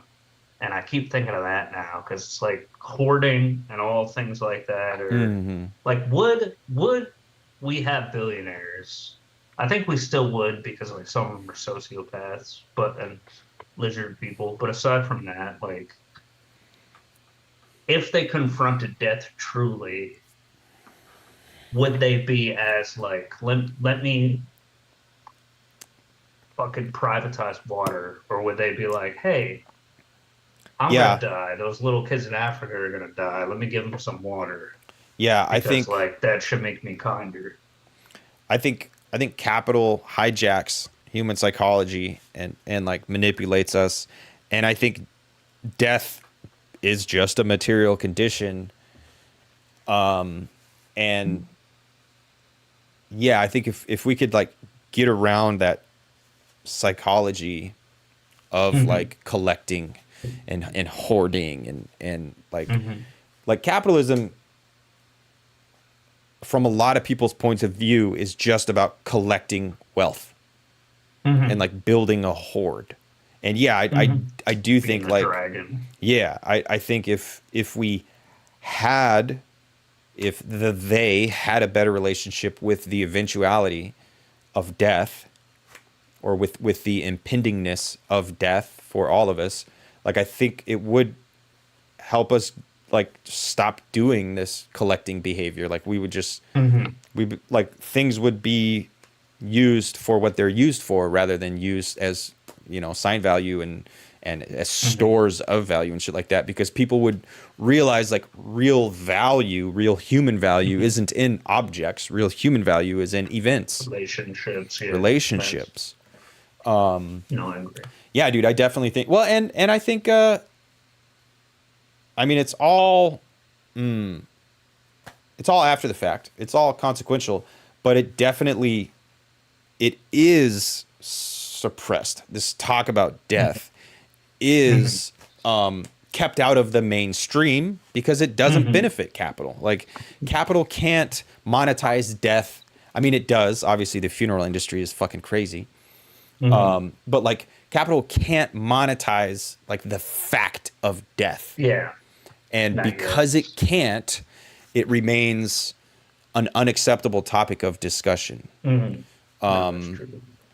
Because then it would ultimately remind the captains of industry like why they're doing all this hoarding, and then that will level them, and then in hopes reduce them to like a more authentic and kind human being and solicitude. So they don't want that to happen either. Fucking A, dude. And I was thinking, like, this will be my last tangent for a little bit, but I was thinking about this Taylor Swift concert that everybody's freaking out about. She was like crashing Ticketmaster, and like my whole Instagram. It's even like, because like girls my age grew up with Taylor Swift, so like our age, and they're all like them and like 20-year-old girls, and everybody are just trying to show them at the Taylor Swift concert, and it's like they want to make her legacy. Like I give her credit, she gave like 100 grand to the truck drivers or whatever, but I'm like, she has enough money to do that. I'm not Sure, applauding that. for sure. They shouldn't be in those conditions anyway. For sure. I'm not making a feel good story out of it, but instead of turning into Fisher completely here, it's just like they're posting them at the Taylor Swift concert because it's like their Woodstock. And it's like their way of being like, look, I'm here in this point of time, enlarging myself because I got to go to this thing and I got to witness Taylor Swift, and that makes me and my life immortal in a sense. Sure. I think you can build that argument a little bit. Like Taylor Swift through Heidegger. Because it's just like anytime I see a little thing, like people be like, why does that irk you so much? And I'm like, because it's like an onion. You got to like peel back and you got to look at what put it together, the sum of it. And I'm like, that amount of display, like the ostentatious display she has, where she needs like a fleet of 60 fucking trucks to bring all her like fucking stage, and it's like, what the fuck is she singing? That's I think it's not art anyway. I think for a lot of people, it's identity and excess. I like some of her music too. I'd be lying if I didn't say it was on my Spotify. So, but I'm sure she's a great musician. I'm sure she is. Yeah. But no, it's all people. Again, the outsourcing. Job. Like we outsource the construction of our identities and our sense of self to spectacle or the digital or capital, whatever the fuck you want to call it. Like, and like those displays of excess are super duper important to identity. That's true. Even to like down to the personal level, excess is so tied up with our sense of belonging and identity and even selfness. So I don't know if it's a, well, I mean, yeah, it's yeah, you should write about that. You should write about Taylor Swift. Yeah, I'm gonna. I think I'm going to. And the last thing I just want to say about that is like, I feel like if like I took Taylor Swift into like the desert and gave her like some fucking mescaline, Rufalin, or like like no, like you gotta, for legal reasons, no. Don't rape it, no. But okay, give her some peyote. Yeah, and then I think she'd be like, "Oh, I'm over it. I quit. Yeah, I'm gonna go fucking to Africa and fucking like watch people's feet. Yeah, or whatever. Like, I'm just being honest. Like, I think like if they have those leveling experiences, they would separate themselves from the they and realize like, I'm part of the fucking problem, and that's why I'm giving $100,000 to assuage my guilt. Yeah, well, and recognize how lucky I am. Disavowal and like the symbolic cleansing of hands. Yeah, for sure. Yeah. I mean, mail her a copy of Vegan Time. Dude, I do think the overwhelming majority of people already have that awareness somewhere deep down inside, and that is that's why we lean so heavily into spectacle, and that's why we lean so heavily into consumption, and that's why like it's so like we're like a fucking like dry brushland, and then these wildfires come through and just burn us all down with spectacle and whatever's trending and this and that, because we are parched. Yeah, we all feel it. And this is the hard thing to do pursuing whatever the fuck it is we're pursuing right now. Mhm. Like We are genuine roots. yeah, like we are taking we're choosing what is more difficult, and we're ideologically invested in that as well, because I mean, Hmm. It's personally, part of it's our identity. yeah, like I believe, you know, not only do I want to do this because I want to do it, but also like I believe there's, I don't know, maybe some virtue in it or whatever, Hmm. and I do think But you have roots in it. It's not like the people who I saw a girl say like the people who were dressing up as Barbie were dressing up as Wednesday a year ago. sure, So it's like you may be like, hey, I'm going to study Heidegger this year, and then next year I'm going to study Deleuze and Guattari for a while. But it's still the same roots in the sense that you're like, I'm doing this to expand who I am, to expand the yeah. discourse, to fight back, to be human. And that's the To difference, in my opinion. Like between problematize the, that, I would say that people can have genuine roots in Mhm. the social. Like people can be Yeah, genuinely invested there, and Swiftian. yeah, Yeah. but yeah, Her music there could have is a got big them through a difference. horrible fucking divorce, so their parents fought all the time, and they put on Sure, her music, and it quieted the noise and brings her to an emotional level that somebody else gets looking at David's sculpture. But I think it's right, doubtful as compared to like it goes back yeah, to the Chat GPT poem if it makes you cry or not. It's the same thing. But did you want me to take the next one, by the way? Want to go yeah, for it? for sure. Okay. 52. Everyday being towards the end and the full existential conception of death. In our preliminary existential sketch, being towards the end has been defined as being towards one's own most potentiality for being, which is non relational, and it is not to be outstripped. Being towards this possibility as a being which exists is brought face to face with the absolute impossibility of existence. Beyond the seemingly empty characterization of being towards death, there has been revealed the concentration of this being in the mode of everydayness. In accordance with the tendency to falling, which is essential to everydayness, being towards death has turned out to be an evasion in the face of death, an evasion which conceals. While our investigation has here, there too, passed from a formal sketch of the ontological structure of death to the concrete analysis of everyday being towards the end, the direction is now to be reversed, and we shall arrive at the full existential conception of death by rounding out our interpretation of everyday being towards the end. In explicating everyday being towards death, we have clung to the idle talk of the they, to the effect that one dies too sometime, but not right away. All that we've interpreted thus far is the one dies as such, in the sometime, but not right away. Everydayness concedes something like a certainty of death. Nobody doubts that one dies. On the other hand, this not doubting need not imply that kind of being certain which corresponds to the way death, in the sense of the distinctive possibility characterized above, enters into Dasein. Everydayness confines itself to conceding the certainty of death in this ambiguous manner, just in order to weaken the certainty by covering up dying still more and to alleviate its own thrownness in death. By its very meaning, this evasive concealment in the face of death cannot be authentically certain of death, and yet it is certain of it. What are we to say about the certainty of death? To be certain of an entity means to hold it for true as something true. But truth signifies the uncoveredness of some entity, and all uncoveredness is grounded ontologically in the most primordial truth, the disclosedness of Dasein.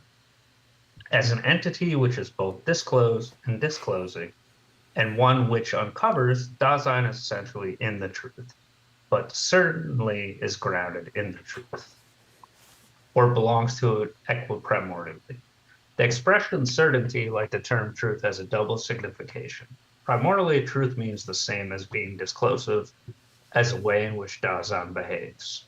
From this comes the derivative signification, the uncoveredness of entities. Correspondingly, certainty and its primordial signification is tantamount to being certain as a kind of being which belongs to Dasein. However, in a derivative signification, any entity of which Dasein can be certain will also get called something certain.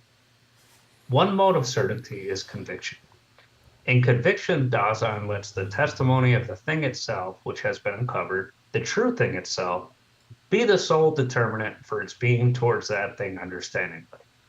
Holding something for true is adequate as a way of maintaining oneself in the truth if it is grounded in the uncovered entity itself, and if, as being towards the entity so uncovered, it has become transparent to itself as regards in its appropriateness to that entity.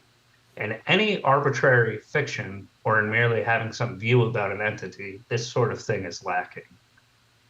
The adequacy of holding for true is measured according to the truth claim to which it belongs. Such a claim gets its justification from the kind of being of the entity to be disclosed, and from the direction of the disclosure. The kind of truth, and along with it, the certainty varies with the way entities differ and accords with the guiding tendency and extent of the disclosure. Our present considerations will be restricted to an analysis of being certain with regard to death. And this being certain will, in the end, present us with the distinctive certainty of Dasein. For the most part, everyday Dasein covers up the utmost possibility of its being. That possibility, which is non-relational and not to be outstripped. This factical tendency to cover up confirms our thesis that Dasein, as factical, is in the untruth. Therefore, the certainty which belongs to such a covering up of being towards death must be an inappropriate way of holding for true, and not, for instance, an uncertainty in the sense of doubting. An inappropriate certainty, that of which one is certain is held covered up, if one understands death as an event which one encounters in one's environment. Then the certainty which is related to such events does not pertain to being towards the end. They say it is certain that death is coming. They say it. And the they overlooks the fact that in order to be able to be certain of death, Dasein itself must in every case be certain of its own most non-relational potentiality for being. They say death is certain, and in saying so, they implant in Dasein the illusion that it is itself certain of its death. And what is the ground of everyday being certain? Manifestly, it is not just mutual persuasion. Yet the dying of others is something that one experiences daily. Death is an undeniable fact of experience. The way in which everyday being towards death understands the certainty which is thus grounded betrays itself when it tries to think about death, even when it does so with critical foresight. That is to say, in an appropriate manner, so far as one knows all men die, death is probable in the highest degree for every man, yet is not unconditionally certain. Taken strictly, a certainty which is only empirical may be attributed to death.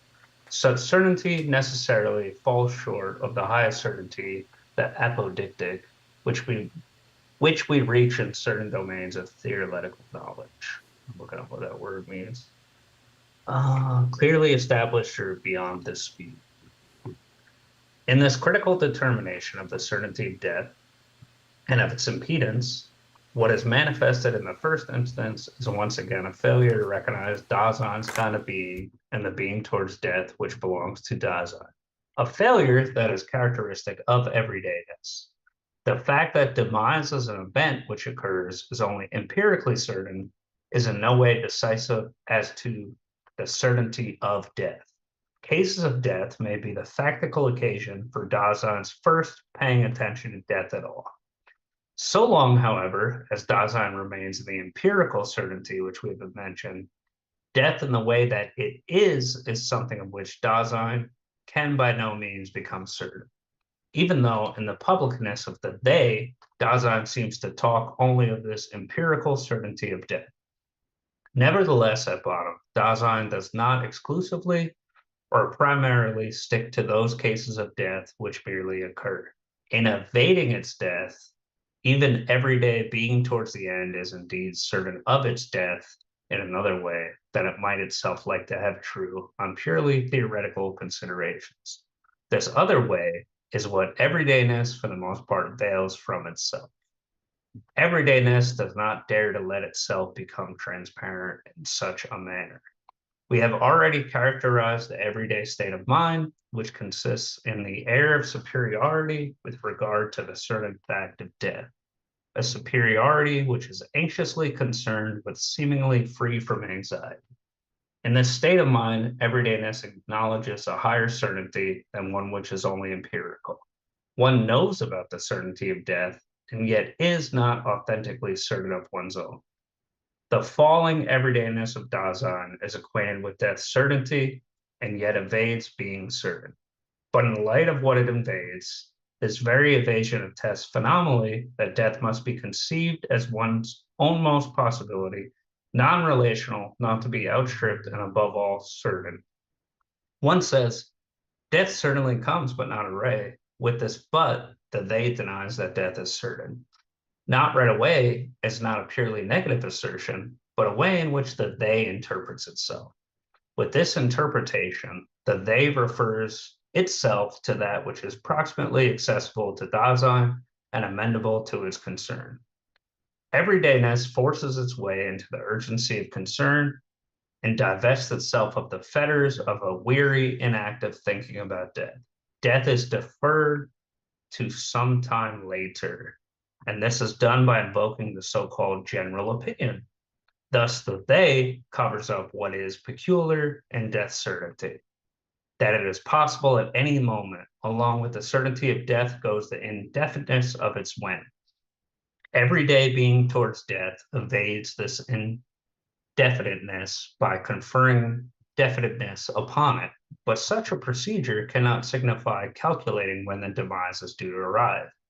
In the face of definiteness, such as Dasein would sooner flee, everyday concern must definite for itself and the indefiniteness of certain death by interposing before it those urgencies and possibilities which can be taken in at a glance and which belong to the everyday matters that are closest to us. But when this indefiniteness has been covered up, the certainty has been covered up too. Thus, death's almost character as a possibility gets veiled, a possibility which is certain and at the same time indefinite, that is to say, possible at any moment. Now that we have completed our interpretation of the everyday manner in which the they, sorry, I hit the wrong page by accident. Thus, the they covers, what page are we on? I'm sorry. 303, 259, whatever. Now that we have completed our interpretation of the everyday manner at the very bottom of that page. I'm back. Yeah, thank you. Sorry about that. The Kindle thing is very sensitive. Yeah. Now that we have completed our interpretation of the everyday manner in which the they talks about death and the way death enters into Dasein, we have been led to the characters of certainty and indefiniteness. The full existential ontological conception of death may now be defined as follows.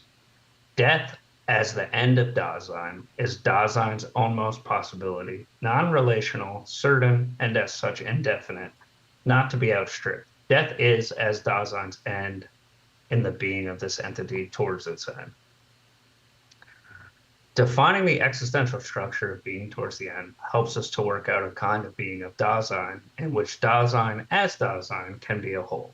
The fact that even everyday Dasein already is towards its end, that is to say, is constantly coming to grips with its death, though in a fugitive manner, shows that this end conclusive and determinate for being a whole is not something as to which Dasein ultimately comes only in its demise.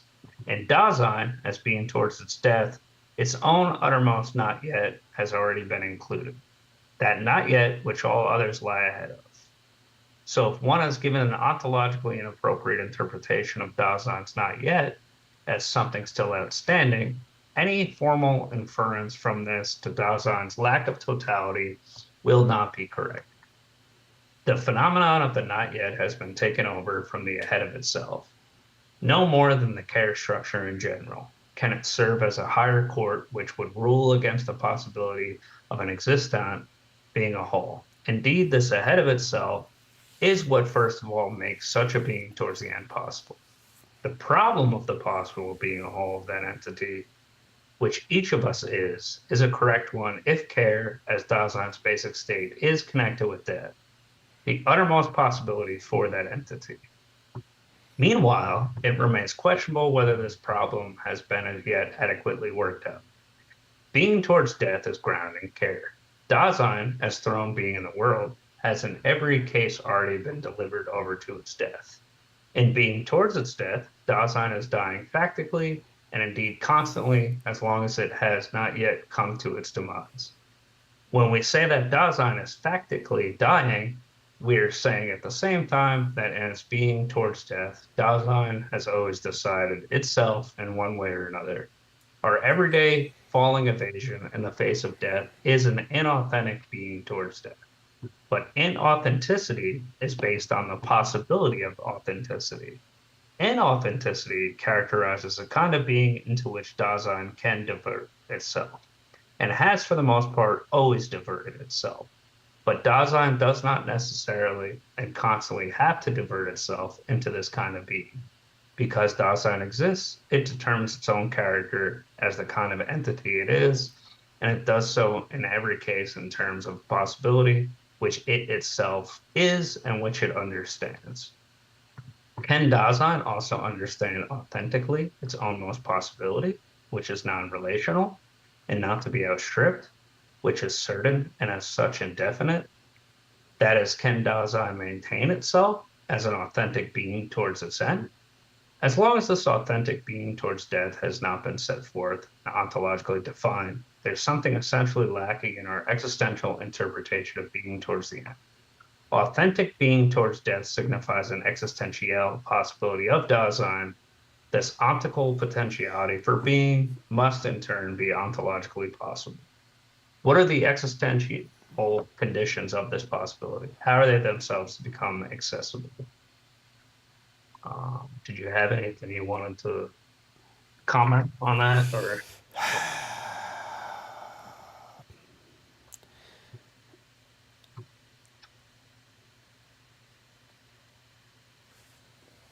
Oh, man, I think, well, he is kind of driving the point home, but Yeah. I like how he kind of goes into certainty. And so not only is death like this almost, but it's also certain. And like certainty as a species of truth. But yeah, again, I think it's just like driving this point home that like our death is not even like, not only just like contained in our being, like because we eventually will die, that opens up the possibility for us to presently be. And I just, yeah, man, like this death, like we have such a like a fucked up public relationship with death, but as a fact of life, like as a condition of life, it's also like only because of that can any of this shit matter in the first place. And I think your point where you brought up like we should have a better public relationship to it, and that would probably improve conditions. I think that's absolutely true, dude. Like if these billionaires stopped transfusing their blood and started just like looking at the world around them, like I think it would be a better world to live in. 100%, because they'd realize like we're all linked. Yeah. And the fact that they're not yet.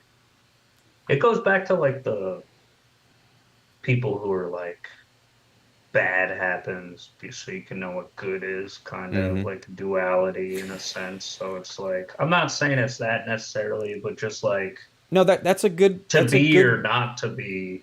I think that's a good, maybe even a good entry point for a lot of people. Like that whole wishy-washy duality thing. I think it does definitely get at something for sure. And I think that is a good way to frame this conversation surrounding death, because it is only through eventuality of our death, that we're currently alive right now. And I think that would be good language to, I don't know, to popularize just like, hey man, like, get comfortable with the fact that your death is coming, because that means you're alive right now. Like I think that could be useful in bringing this shit to the masses. It just makes it like that it's tangible in the sense that it's like it could be lost. Like why are like antiques so precious? Because it's like one off, you know, and it's just like it matters more, like your children matter more to you because it's like you got to make sure they're okay and other stuff. It's like relationships, like if you're a piece of shit to like your partner, he could leave you. So it's like you have to like maintain that care because it's like you could Yeah, man. easily And not be. this is it. This is all we get. And like, I'm totally As comfortable far as we bracketing know, out. Like, I don't care about the afterlife or whatever. It doesn't it doesn't tickle my fancy. I feel say over it, so I don't. Yeah, it's I don't know. this here right now is real, and we should like spend some time sprucing up the place because currently it's falling apart. Yeah, no. My friend and I were having this argument. She was saying that like her partner, they're like head over heels in love with each other, but the problem is like he wants kids, and she's like, hey, like the planet is not doing too hot, and like she's in Germany, so they're having a hard time because of the world conditions, their historicity. So it's like she's trying to like kind of be where he's like, I get his point. He's like, I want to be a provider, like I'm nurturing, I'm loving. And she's just a pure rationalist. She's like, it's doomed right now. She's like, and we will never get like she's like, we'll be able to hang out a little bit and like have sex, but like it's gonna change. And I love what we have right now. And it's like I think she loves it because it can change. Yeah. So she's like fighting to keep it. And he's like, and that's the kind of shit that can make or break a relationship. Yep. Because it's like that, like, where can I yield? And they both have valid points, but it's like they know they only got one shot, so they're like, he may be like, I have to be a dad, and she may be like, I don't want to experience that wreck of my body or relationship the way the world is. I'm invested in other things. You should recommend they read some Alenka Zupancic. Yeah. Oh well, I'll let her know. She's big into theory. Yeah, so you should have her read Zupancic. She loves like Zizek and Hegel are like her guys. So I'll tell her about it. That was the What is Sex class, right? Yeah. Okay.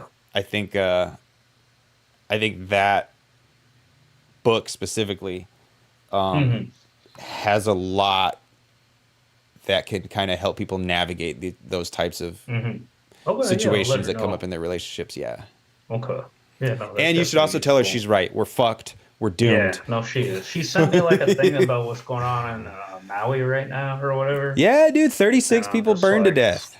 Yeah, and then motherfuckers can't escape the island. The whole island's on fire. I mean, not the whole island, but there's kids fucking dying who are like 16, going back into like labor and shit. And yeah, like, dude. She was talking about how there might be food shortages in the future, like especially in Germany, and like fuel. And it's like, I'm saying, dude, Mad Max is coming. And like as my buddy and I say, like I don't mean like some people can pull the trigger, but it's a lot easier like when you don't have extra mouths to feed. And it's like, I know what type of person I would have to be to survive in that world, and I would not want to have kids witnessing what I have to do to. Dude, I'm good. I'm going out. Peace the fuck out. I'm good. I'm gonna get really high. Yeah, and just die somewhere. I'm over it. I'm already over it, dude. Like when shit gets harder. Your luck is though every time you went to do it, like it would be a blank or like you just keep fucking it up. Yeah, that's true. But no, and again, that's what gives the time we have now. Yep. Its meaning because it's tangible. So I think that's It's the tangible and it's precious and it's transitory. Yeah. precarious. Yeah, Yes. transitory. Yeah, man, and that's something we shouldn't deny. That's something we should celebrate because it is a Hmm. rare thing. It's a Hmm. rare and valuable thing that we set over here on the, we set it aside so we can Hmm. dive into being absorbed and being carried away and shit. And it's fucking disgusting. And that's where Camus is kind of right, even though he's not the best philosopher. That really the first question we all do ask ourselves is why not kill ourselves? Yeah, for sure. Because it's like every day you're choosing not to kill yourself, whether you admit it or not. Sure. Like even if it's not, you could be the happiest person on the planet, but it's still a choice. Sure. Like you're saying like I value life more than death. Yeah. So it's like obviously it has some value But then people turn and to throw it you. away and Yeah, they just it's get true. they get absorbed in the objects Hmm. spectacle. Fame and other shit. Yeah. So to me, there's like a value hierarchy, Hmm. and like I'm with a rent where it doesn't have to be like concrete or like based on like a god. It's just based on like my solicitude and what I come up with in solitude. Where it's like it's meaningful to me not to Yep. be a shitty person because I don't want, I felt like shit before. And it's like you just gotta like explore your value system and take time to nurture empathy and like the more you like inundate yourself with like death in a way, as long as it's like you're not the one doing the killing for the most part, like you're gonna be like, huh, that guy's kind of like me, or like you know how like soldiers are like, hey, if I went over to the Germans, they're probably just like me, Yeah. because you realize like, hey, fuck, like this is all we got. But That's all we got. yeah. Where's the Forrest Gump? That's all I have to say about that. Yeah. 53. Existential projection of an authentic being towards death. Oh, I have time if you want to finish this. I wanted to ask you. We have like 13 pages on mine Dude, left. I'm super duper Okay. down. I'm stoked that we're Okay, gonna cool. do the whole Okay, chapter. cool. Okay, awesome.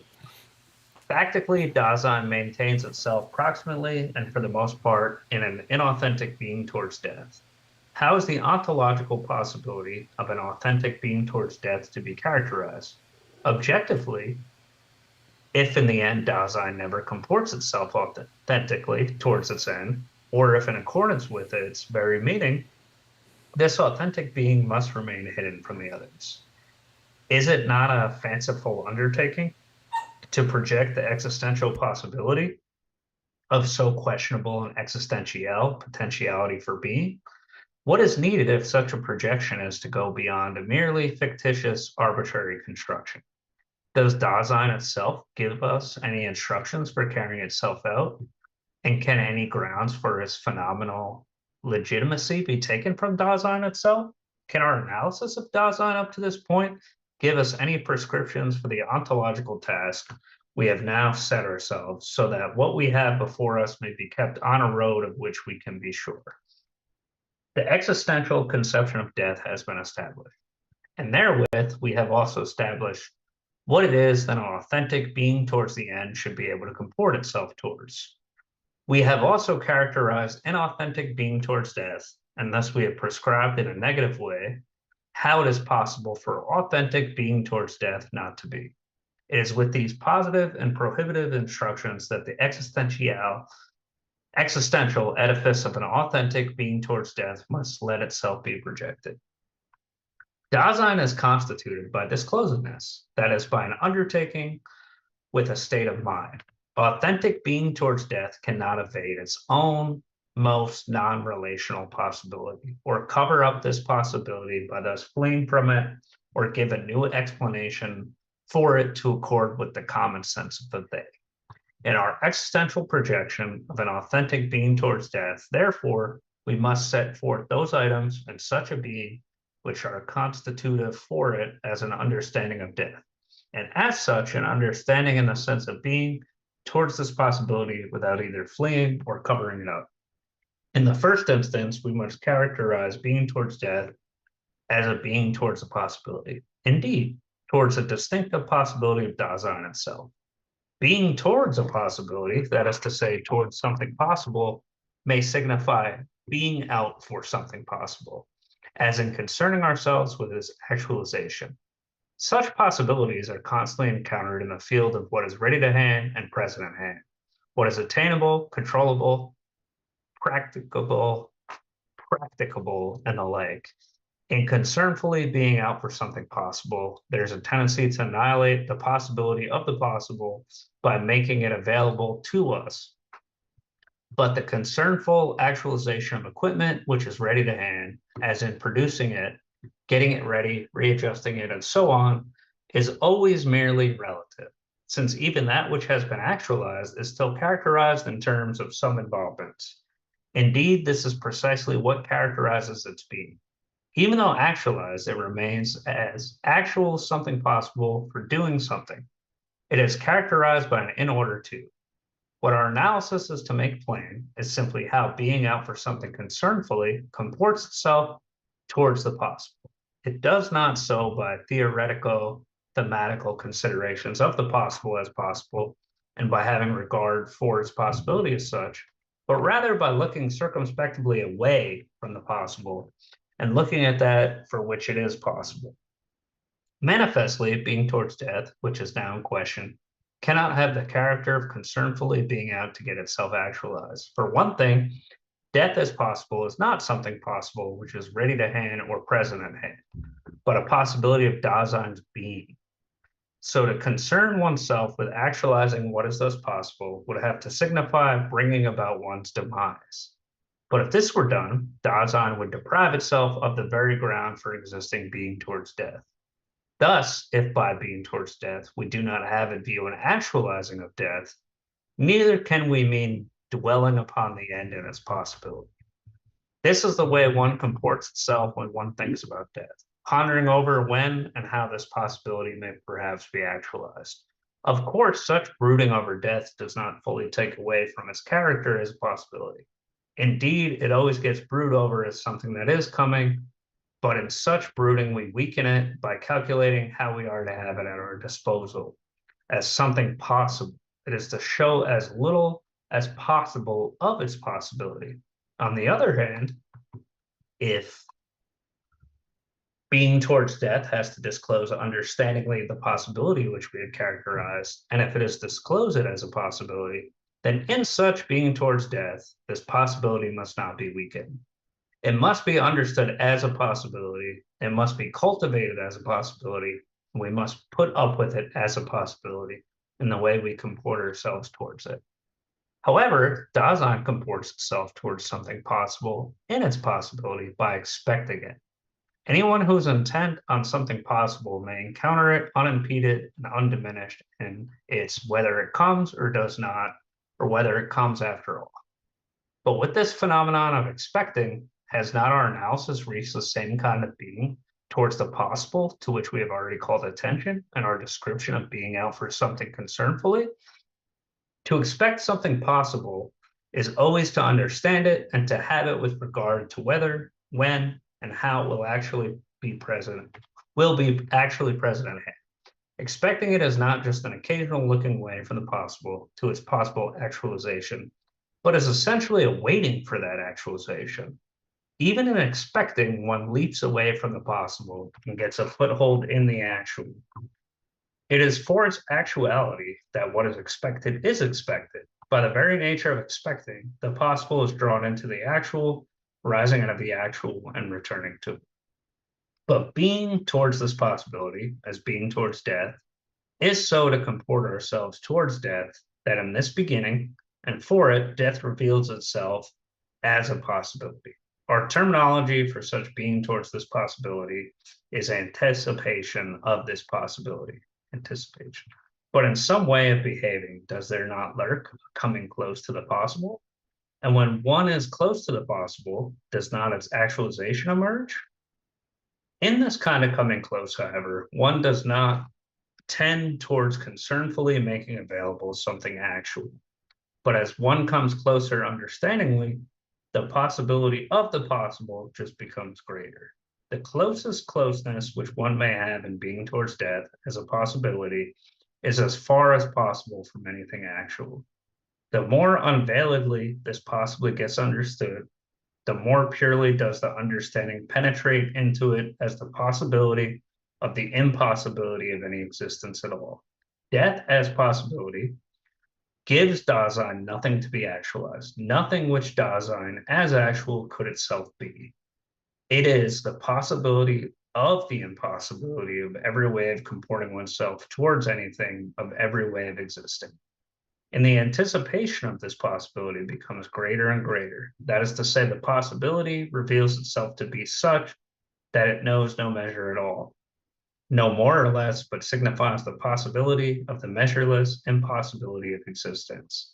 And according with its essence, this possibility offers no support for becoming intent on something picturing to oneself the actuality which is possible, and so forgetting its possibility. Being towards death as anticipation of possibility is what first makes this possibility possible and sets it free as possibility. Being towards death is the anticipation of a potentiality for being, of that entity whose kind of being is anticipation itself. In the anticipatory revealing of the potentiality for being, Dasein discloses itself to itself as regards its uttermost possibility. But to project itself on its ownmost potentiality for being means to be able to understand itself in the being of the entity so revealed, namely to exist. Anticipation turns out to be the possibility of understanding one's almost and uttermost potentiality for being. That is to say, the possibility of authentic existence. The ontological constitution of such existence must be made visible by setting forth the concrete structure of anticipation of death. How are we to delimit this structure phenomenally? Manifestly, we must do so by determining those characteristics which must belong to an anticipatory disclosure, so that it can become the pure understanding of that almost possibility which is non-relational and not to be outstripped, which is certain and as such indefinite. It must be noted that understanding does not primarily mean just gazing at a meaning, but rather understanding oneself in that potentiality for being, which reveals itself in projection. Death is Dasein's almost possibility. Being towards this possibility discloses to Dasein its almost potentiality for being, in which its very being is the issue. Here it can become manifest to Dasein that in this distinctive possibility of its own self, it has been wrenched away from the they. This means that in anticipation, any Dasein can have wrenched itself away from the they already, but when one understands that this is something which Dasein can have done, this only reveals its factical lostness and the everydayness of the they self. The almost possibility is non-relational. Anticipation allows Dasein to understand that potentiality for being in, which its almost being is an issue, must be taken over by Dasein alone. Death does not just belong to one's own Dasein in an undifferentiated way. Death lay claims to it as an individual Dasein. The non-relational character of death, as understood in anticipation, individualizes Dasein down to itself. This individualizing is a way in which the there is disclosed for existence. It makes manifest that all being alongside the things which we concern ourselves and all being with others will fail us when our almost potentiality for being is the issue. Dasein can be authentically itself only if it makes this possible for itself of its own accord. But if concern and solicitude fails us, this does not signify at all that these ways of Dasein have been cut off from it authentically being itself. As structure is essential to Dasein's constitution, they have a share in conditioning the possibility of any existence whatsoever. Dasein is authentically itself only to the extent that as concernful being alongside and solicitous being with, it projects itself upon its almost potentiality for being rather than upon the possibility of the they self. The entity which anticipates its non-relational possibility is thus forced by that very anticipation into the possibility of taking over from itself its almost being and doing so of its own accord. I want to get a drink real quick. I'll be right back. Cool. That actually, those last couple sentences, I think, are like key to this idea of Dasein being individualized by death, and Dasein being an individual and being its authentic self and having its own most and blah blah blah. But that also, like, without even concern and solicitude, without being alongside and being with, you're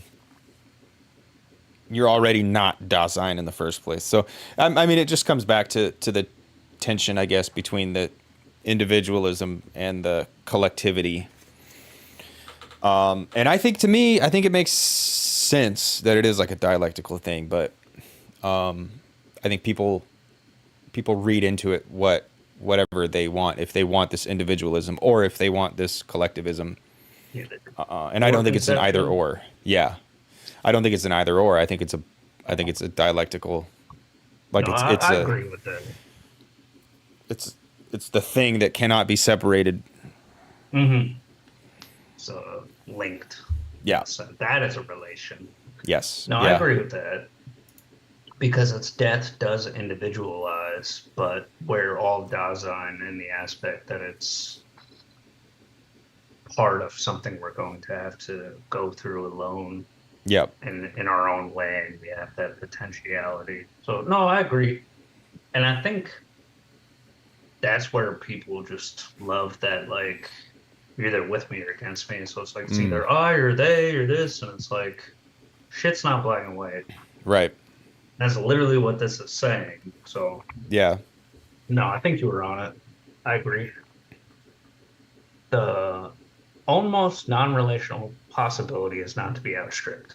Being towards this possibility enables Dasein to understand that giving itself up impends for it as the uttermost possibility of its existence. Anticipation, however, unlike an authentic being towards death, does not evade the fact that death is not to be outstripped. Instead, anticipation frees itself for accepting this. When by anticipation one becomes free for one owns death, one is liberated from one's lostness in these possibilities which may accidentally thrust themselves upon one, and one is liberated in such a way that for the first time one can authentically understand and choose among the factical possibilities lying ahead of that possibility which is not to be outstripped.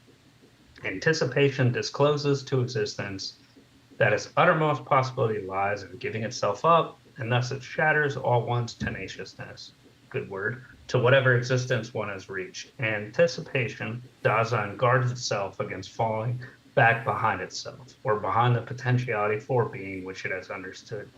It guards itself against becoming too old for its victories, Nietzsche, free for its almost possibilities, which are determined by the end, and so are understood as finite. Next paper I write, if I just put the author in parentheses and they ask me for a page, I'm going to be like, Heidegger didn't do it. I don't have to. Dasein, except I'd be in the bay at that point. Dasein dispels the danger that it may be by its own finite understanding of existence. Fail to recognize that it is getting outstripped by the existence possibilities of others, or rather that it may explain these possibilities wrongly and force them back upon its own, so that it may divest itself of its almost factical existence. As a non-relational possibility, death individualizes, but only in such a manner that is the possibility which is not to be outstripped and makes Dasein, as being with, have some understanding of the potentiality for being of others. Since anticipation of the possibility, which is not to be outstripped, discloses also all the possibilities which lie ahead of that possibility. The anticipation includes the possibility of taking the whole of Dasein in advance in an existential manner. What is to say, it includes the possibility of existing as a whole potentiality for being. The almost non-relational possibility, which is not to be outstripped, is certain. The way to be certain of it is determined by the kind of truth which corresponds to it, disclosedness. The certain possibility of death, however, discloses Dasein as possibility, but does so only in such a way that in anticipating this possibility, Dasein makes this possibility possible for itself as its almost potentiality for being. The possibility is disclosed because it is made possible in anticipation. To maintain oneself in this truth, that is to be certain of what has been disclosed, demands all the more that one should anticipate. We cannot compute the certainty of death by ascertaining how many cases of death we encounter. This certainty is by no means of the kind which maintains itself in the truth of the present at hand. When something present at hand has been uncovered, it is encountered most purely if we just look at the entity and let it be encountered in itself. Dasein must first have lost itself in the factual circumstances. This can be one of Care's own tasks and possibilities. If it is to obtain pure objectivity, that is to say, the indifference of apodictic, I don't know how to say that. Apodictic. Yeah, there it is. Thank you. Evidence. I'm going to buy hooked on phonics after this. If being certain in relation to death does not have this character, this does not mean that it is of a lower grade, but that it does not belong at all to the graded order of the kinds of evidence you can have about the present at hand. Holding death for true, death is just one's own, shows another kind of certainty, and is more primordial than any certainty which relates to entities encountered within the world, or to formal objects, for it's certain of being in the world. As such, holding death for true does not demand just one definite kind of behavior in Dasein, but demands Dasein itself and the full authenticity of its existence. In anticipation of Dasein can first make certain of its almost being in its totality, a totality which is not to be outstripped. Therefore, the evidential character which belongs to the immediate givenness of the experience of the I, or of consciousness, must necessarily lag behind the certainty the totality which anticipation includes. Yet this is not because the way in which these are grasped would not be a rigorous one, but because in principle such a way of grasping them cannot hold for true disclosed, something which at bottom it insists upon having there as true, namely Dasein itself, which I myself am, and which as a potentiality for being, I can be authentically only by anticipation. Like that. The almost possibility, which is non-relational, not to be outstripped and certain, is indefinite as regards its certainty. How does anticipation disclose this characteristic of Dasein's distinctive possibility?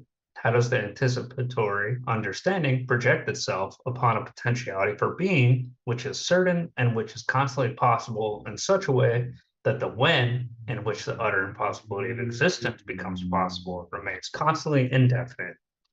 In anticipating the indefinite certainty of death, Dasein opens itself to a constant threat of arising out of its own there. And this very threat, being towards the end, must maintain itself.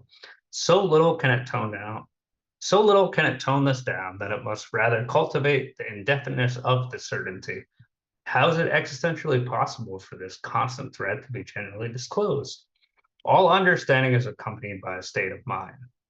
Dasein's mood, and see here, it's almost like he has a structure for how he's bringing apart this book, like Dave was saying, as opposed to just like bumbling around. Yeah, man. I'm seeing it. Yeah. Dasein's mood brings it face to face with the thrownness of its that is there, but the state of mind which can hold open the utter and constant threat to itself arising from Dasein's almost individualized being is anxiety.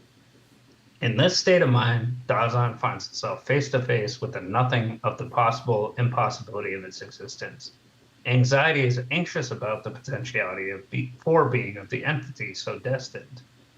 And in this way, it discloses the uttermost possibility. Anticipation utterly individualizes Dasein and allows it in this individualization of itself to become certain the totality of its potentiality for being. For this reason, anxiety is a basic state of mind, belongs to such a self-understanding of Dasein on the basis of Dasein itself. Being towards death is essentially anxiety.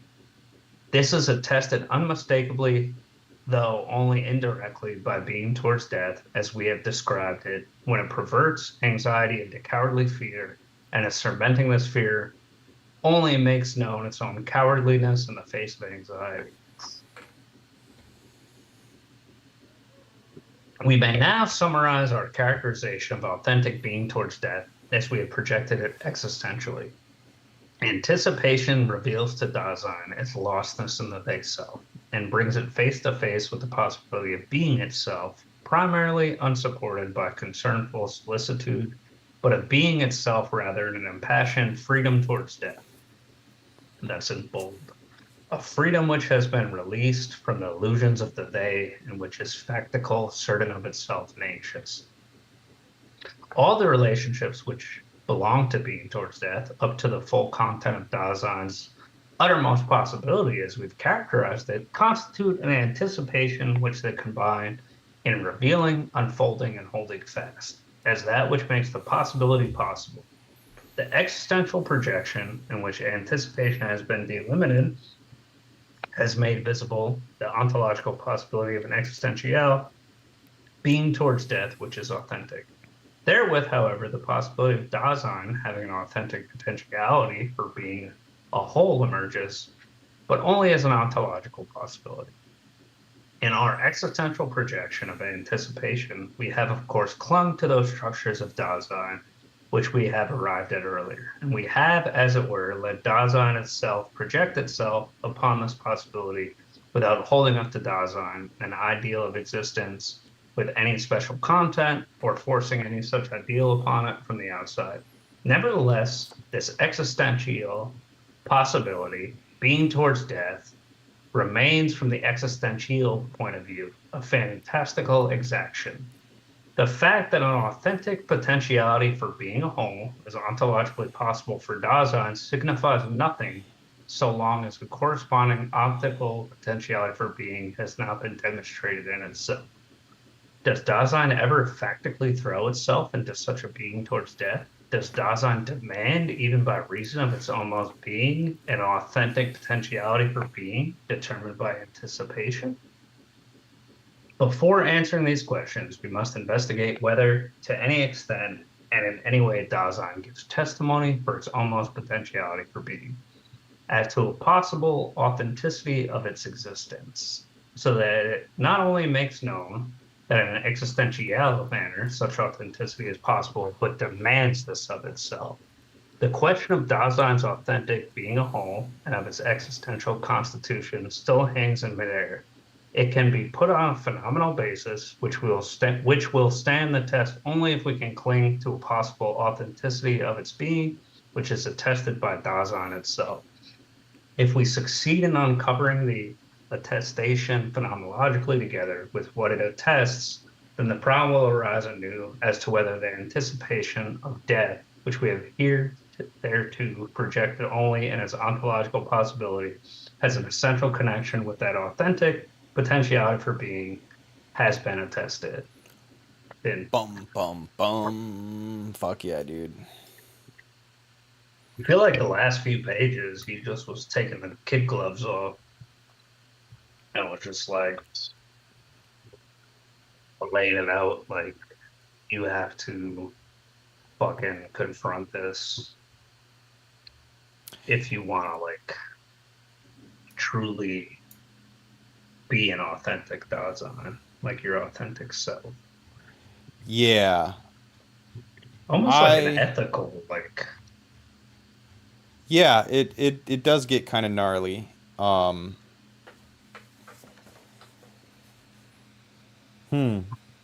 Like a moral imperative. Yeah. Yeah,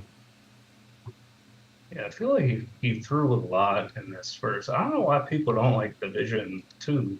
It's like the intro and then the chapter, I feel like, as the kids say, was a banger. Yeah. Like I feel like it laid out a lot. Or maybe they just got the cliff notes and they're like, yeah, he's wrong about time, so fuck everything else or whatever. And it's like, oh, is he? I don't know yet. Yeah, I don't think he's wrong about time. I think God, I wish there was more. I really like the way he treats time. Yeah. This chapter really fucking hit hard. Yeah.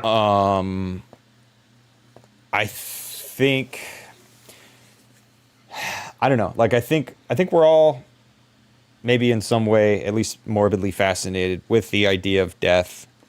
But it's also something that we deny. But there's a romance to it. And I mean, yeah, it's just the way he treats it. It's like this is something that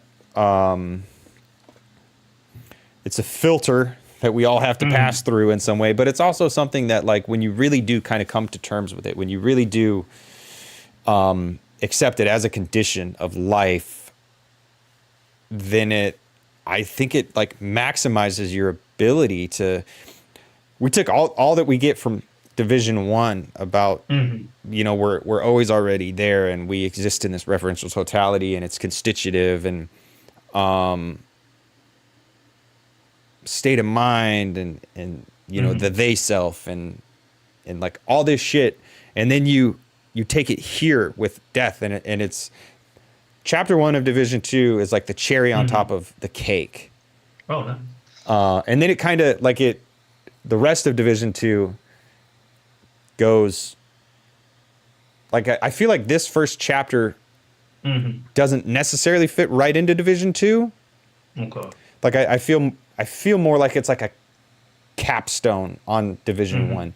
But I think it necessarily is part of Division 2 because it introduces temporality and he's putting the finishing touches on it, kind of. Well, like, he probably was teetering with the idea, like, where do I? So I could understand. Okay. Well, I don't know. In the beginning of 2, because it like closes off 1 and then jump starts. Yes. Yeah. And who knows in the grand scheme, like, if we trust Heidegger, but with, let's say, Division 3, maybe it makes sense the way he's laying it out, and he has a grander narrative and structure to what he's doing as well. But I mean, that at that point, I'm grasping at straws because we don't know. But I feel like I got a lot out of it. Like, I feel like psychology could get a lot out of that if they take it serious, like terror management theory did. And it took, like, Becker to, like, get Solomon and all them on board. And it's like, now they're going back to Heidegger because they're like, Kierkegaard's good, but he's not secular, where Heidegger is just, like, literally showing it from, like, as we are, without any supernatural metaphysical, or like he's just laying it out as he even said. So I think that's why, like, Sheldon Solomon's a little bit more like, okay, let's use Heidegger as our jumping off point. Yeah, dude, I definitely was feeling a lot of. I was like, oh, he's just doing like a, I don't know, like this is psychology, like, in a way, like it really is like it's an investigation of, like, human consciousness in a way, and like situatedness within our own consciousness, and I don't know, dude, it's really good. It's really good. I'm enjoying it. I think it's less convenient for Capital, and I think that's why it's less popular. Like I do think, like, it's not that there's shady people in shady dark rooms that are like, no, we must not promote this part of the book, but it's inconvenient. So algorithms can't kind of swept under. Yeah, it can't get as much airtime. Like, it just can't. Capital won't fucking let it. And it's not a conscious decision that's made by any actors. It's just made, and it just is. It's like you said, it's inconvenient, so it's suppressed, whether it's an unconscious way that it's happening or whether it's deliberate. I think it's more, like you said, just a natural reaction because they're like, oh, fuck, no, spicy. And they may not even understand it, but, like, unconsciously, they're like, ooh, okay, hot, put that away. Like, because it'll level fucking people. Like, whenever like, you see the interviews of Jim Carrey where he was, like, pretending to be nuts, and he was like, oh, I just came here because this is boring, and, like, I'm going to die, and none of it matters. And, like, Hollywood's like, oh, cut to the next guy, like, because it throws off the narrative. Yeah, he's kind of being a dick because it's not, like, the forum for that, but it makes people uncomfortable. And it's not as easily consumable, and it's not as catchy. And even in the age before the digital, there were still algorithms, and there were still market decisions that were made, and things that didn't catch on, things that weren't catchy. It's not even that, like, it's being actively suppressed. It's just that it doesn't catch on because it makes people uncomfortable, and it's not memeable, and it doesn't But it's spread like funny. wildfire, even though like we're already burning. Like, Literally. yeah. Yeah. But notice that like sex though is everywhere because like sex and death are so close, but it's like sex can at least like I was reading, I think it was Simon Pegg wrote like a foreword to The Walking Dead before the show came out, like the Sick. comic. And he was saying that like everybody in it like fucks. And like they're doing that to like show their humanity and like Mm. the end times and to show like we're still human, we're still that. And it's like capital has turned sex into a process to get like money Oh, and for to distract sure. people. And it just pushes the line enough though to where it's like we can cross that taboo. Think about the fact like all the stepbrother memes and all that shit, which crosses the incest taboo. So they're not afraid to touch taboos, but it's like death is a scary taboo because it makes people think like, whoa, why I are we doing I this? I think it's just because it's not fucking monetizable. That's I what think I'm that's saying. it. Like it's But they don't yeah. but they don't mind like genitalia, they don't Yeah. mind like fucking like any other taboo. And And it's like the only it's not even they. It's capital. Like the machinery, oh the yeah, algorithms, it's like the sentient digital. at Like this it's point, 100%. yeah, like The it digital can't. panopticon algorithm. Yeah, like, and I don't know if it ever will monetize death in the way in which we're speaking. Again, of course, Yeah. the funeral industry is a Yeah. thing, and then we Yeah. have like like uh, death pornography on the internet, Yeah. and also this weird obsession with like gothic shit, blah blah blah. But the Yeah. like the actual fact of death itself can't be Yeah. monetized yet, and No, so it's like not a Wednesday doesn't confront it to the point where it's like Wednesday Adams is telling you you're gonna die one day. They're like, ah, look at this silly girl. yeah She doesn't blink. yeah. It's not like telling you like she's not blinking in the face of death and confronting her finitude because that fucking makes people be like, wait a second, Yeah. what the fuck am I? Why am I sitting here watching fucking Netflix and getting fat when I could be Out bathing fucking naked in a doing, yeah, waterfall? dude, doing cool shit, man. Yeah, Skateboarding or fucking jumping off exactly. tall buildings with parachutes or whatever, slacklining or Yeah, riding a bike 100%. really fast or Yeah, it's fucking hiking. going to the zoo, like Yeah, anything man. at this fucking point. No, I agree. I think it's just inconvenient, and I think that's the main thing. That's why it's just kind of because the algorithm has a mind of its own, Hmm. and then it's like the captains of industry are just so focused on that unconscious death denial that they're just doing their thing. Like the scientists, everything is death denial. So we're gonna keep Hmm. pushing new tech and new stuff because that's my purpose. Yep. That girl I wrote the poem for about the cars. I'm gonna keep selling cars because that's what my job, my career, my purpose, this and that. So it just becomes its own thing. It is the way people do things. It's unquestionable at this point. It's just part of life. And it's like it's uncomfortable to confront and come to terms with. Like who like the main people who think about death are like Orthodox theologians, like Buddhists, But like okay, religious people. Buddhists probably think of death. I don't Yeah, think most theologians think of death. I think they think of yeah, the afterlife. I don't think they actually yeah. think of death. They think of carrying Mm, on. mm, I think probably a lot of Buddhists do too, because they're still thinking about like carrying forward. They're not mm, actually thinking about finality. mm.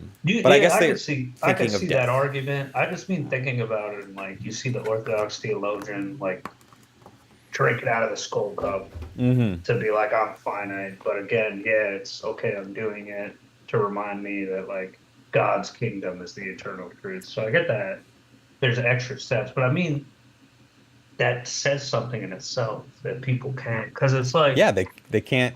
nihilism, Hmm. which turns into hedonism or just abject like just I'm gonna fucking lose my shit. I'm gonna it's the end of the world. I'm gonna get high and kill myself because nothing matters. Or it's I'm gonna die. Therefore, I need to live purposely because Yes. that's the only option at that point. Yeah. Or I'm gonna try to extend how long I'm gonna live because I'm scared that I'm gonna die because I'm a shitty person Right. or whatever. like one of the Nazis before his trial was like a really nice guy, like helping patients and other people when he was like fucking locked up. And everybody's like, man, he's a nice guy. And Victor Frankl's like, yeah, he used to be a fucking piece of shit, but it's like because of the context he's in, he's being a better person. But he's probably also doing it because he's like, fuck, I'm gonna die. Like, I gotta fucking like he had that leveling experience. He's like, my team lost, Yeah. so I gotta fucking deal with it. But no, I think it was good. I have a lot to think about. Yeah. Fuck yeah, dude. Drugging Taylor Swift. It's the main thing I got out of that. For legal Yeah. reasons, it's a joke. Giving her peyote and giving her Yeah. lots of personal space. Yes, obviously. Yes. And Yes. just- I'll wear a chastity belt. Yeah. Being a shaman for her, not a Yes. not a Yes. perv. I'll be like, can I get that 100 grand though too? I Yeah. could use it. I'll use it for good. I promise. Yeah. I'll dude. become a Patreon or whatever. Yeah. I'll fucking yeah. pay you back. Yeah, exactly. In the afterlife. Yeah. But yeah, that was good. Yeah, man. I really like Division 2, and I felt like, well, similar to Division 1, every chapter builds on itself, and there's a lot of movement. But yeah, dude, Division 2 just like it really does just build, and it's fucking awesome. It's like, fuck yeah, dude. I'm down with just recording all of Division 2 because I don't think it's on the internet. Yeah. If you're up for it over time, I think that'd be a good experience. I got a lot more out of it, like I always do Yeah. when I do these, because it's like you read something, you're like, huh, and it's like having that, and then again, like I'm gonna write about it now, and then it's like that stage 3 fucking things reread. So the system works. Yeah, it does, dude. So it's like fucking Lacanian psychoanalysis. You invest in your symptom. I'm investing in the fucking process right now, philosophy. So Yep. fucking A. But yeah, just hit me up whenever you want to do the next one. I have school started, but I usually get out I'll be home every day by like the time we started, like 1 or 2. Sick. So, Hell yeah, I'm on dude. school every day. So just hit me up. You got my info. Yeah.